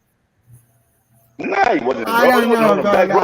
that. When he got hurt, when he got hurt, they was on their way, bro. They was on their way to the championship. I mean, are you kidding me right now? Like, stop it, bro. Tom Brady came in at the right time. So I mean, Rico, but how many quarterbacks? No, I'm sorry. Hey, I'm sorry. I got it. Hey, Rob B sometimes go way left, but he right on this. Drew Bledsoe did hold him back because he was a turnover machine at the wrong time. Yeah. Man, nah, I don't agree with that. I'll just say this: how many quarterbacks are better than Deshaun Watson right now? That's my. I don't agree with that with HD. I don't agree with that, HD. Fuck you, HD. I don't agree with it. I love you, my nigga, but I can't agree with you. But I can't agree with you. He was one of those just average quarterbacks at that time. Him, Rich Gannon, Brad Johnson, all of them in the same group. Bro, that's all you had in the league, bro. That's all you had in the league at that time, though. So at that time, those were the Lamborghinis, man. Like Mark Brunell. Bro, those were the Lamborghinis, though. Bro, like that's the problem. You guys are saying it. Like, what other quarterbacks were there at the time? Then name one. I mean, you still have your premium quarterbacks, but they was just the average ones. They was like, yeah, I'll wait. I'm still waiting on the name. What was it? Early Exactly 2000s? Exactly You still had Favre. You still had some great quarterbacks back then. I'm saying it was a middle of the road type guy. All right. I'm just saying, for that time, that was their top-notch Lamborghini, bro. That was their Avengers at that time, all right? And then all of a sudden, Tom Brady comes out, and he's the McLaren. You know what I'm saying? Oh, that's a new Lamborghini. That's all I'm saying. Ringo. Right. I'm just saying the Dolphins, man, they need to make that move. I got a couple of Lamborghinis. Fred Favre and Steve McNair.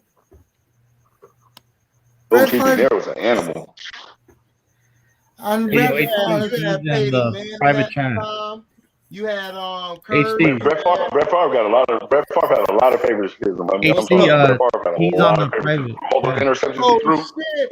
My nigga. My motherfucking nigga. Detroit Hollywood Hollywood. And the man just keeps growing. Oh, yeah. He went from T to Detroit T to Hollywood Detroit T. What's next? Hey, shit. It might be Detroit Hollywood T and Jose Rodriguez. Number one pick take T. my show. That's what it might be called. I can't replace HD, dog. You be coming too hard and shit, dog. I don't even be having the energy, bro.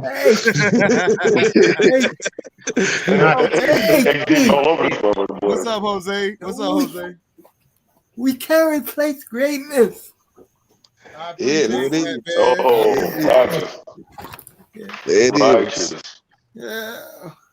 So T, man, I do my best, though. I do my best. Hey T, this is a question. Do you think Drew Bledsoe was a Ferrari, a Porsche, or a Pinto?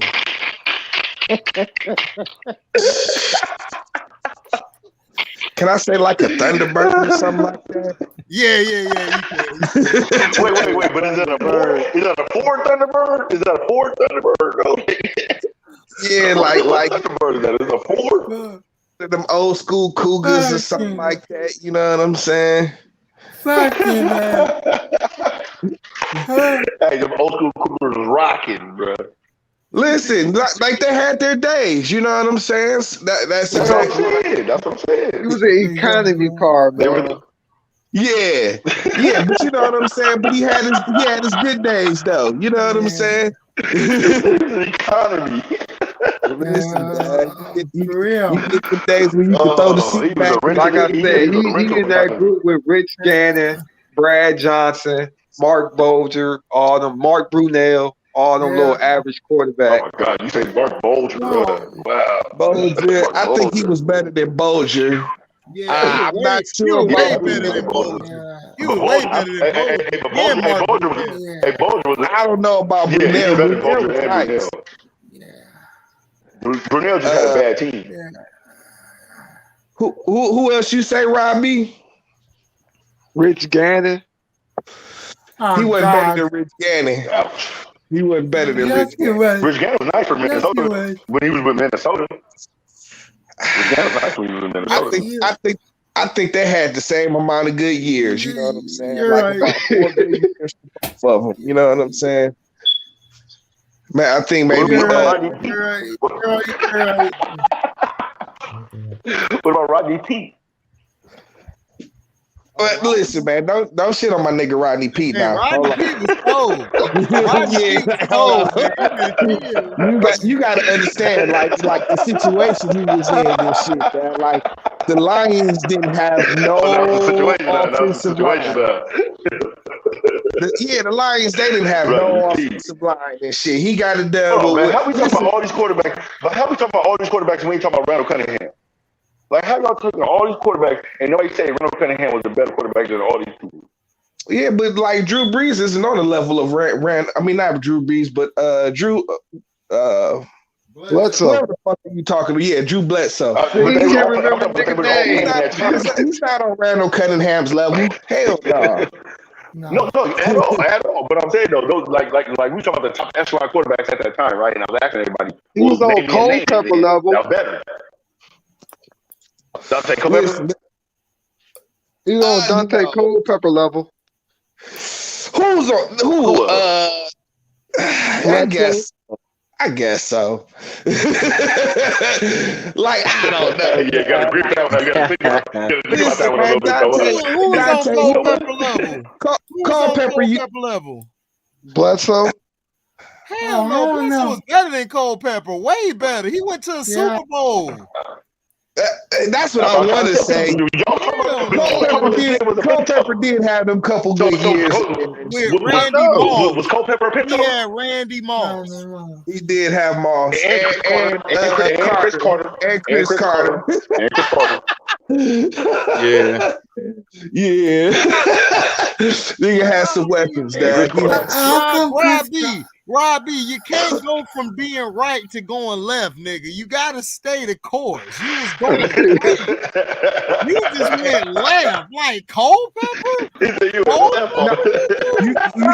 who I. They all in that same group, man. They all bunch of bobos, man. I mean, but you gotta understand, there's quarterbacks that didn't win the Super Bowl that were still elite quarterbacks, like a Dan Marino. I mean, you know what I'm saying? So just because you know average quarterbacks that went to the Super Bowl. Huh? No, listen. Baltimore Ravens quarterback Trent Dilfer went to the Super Bowl. Hold up, Chance. Average. Drew Bledsoe was never no average quarterback. He was an above average quarterback. Was Drew Bledsoe was a beast, above average. He was above average. He had the Patriots relevant in the 90s. Do you know how bad the Patriots were before he got they were terrible. They were terrible. What are you talking about? But your quarterback was Steve Grogan. At that time, he was a Lamborghini for that time. He was a Lamborghini at that time. He was an Avenger, and then Tom Brady just so happened to be McLaren. He was the next one up. He was the next big model. That's all. No, the thing with Brady is listen.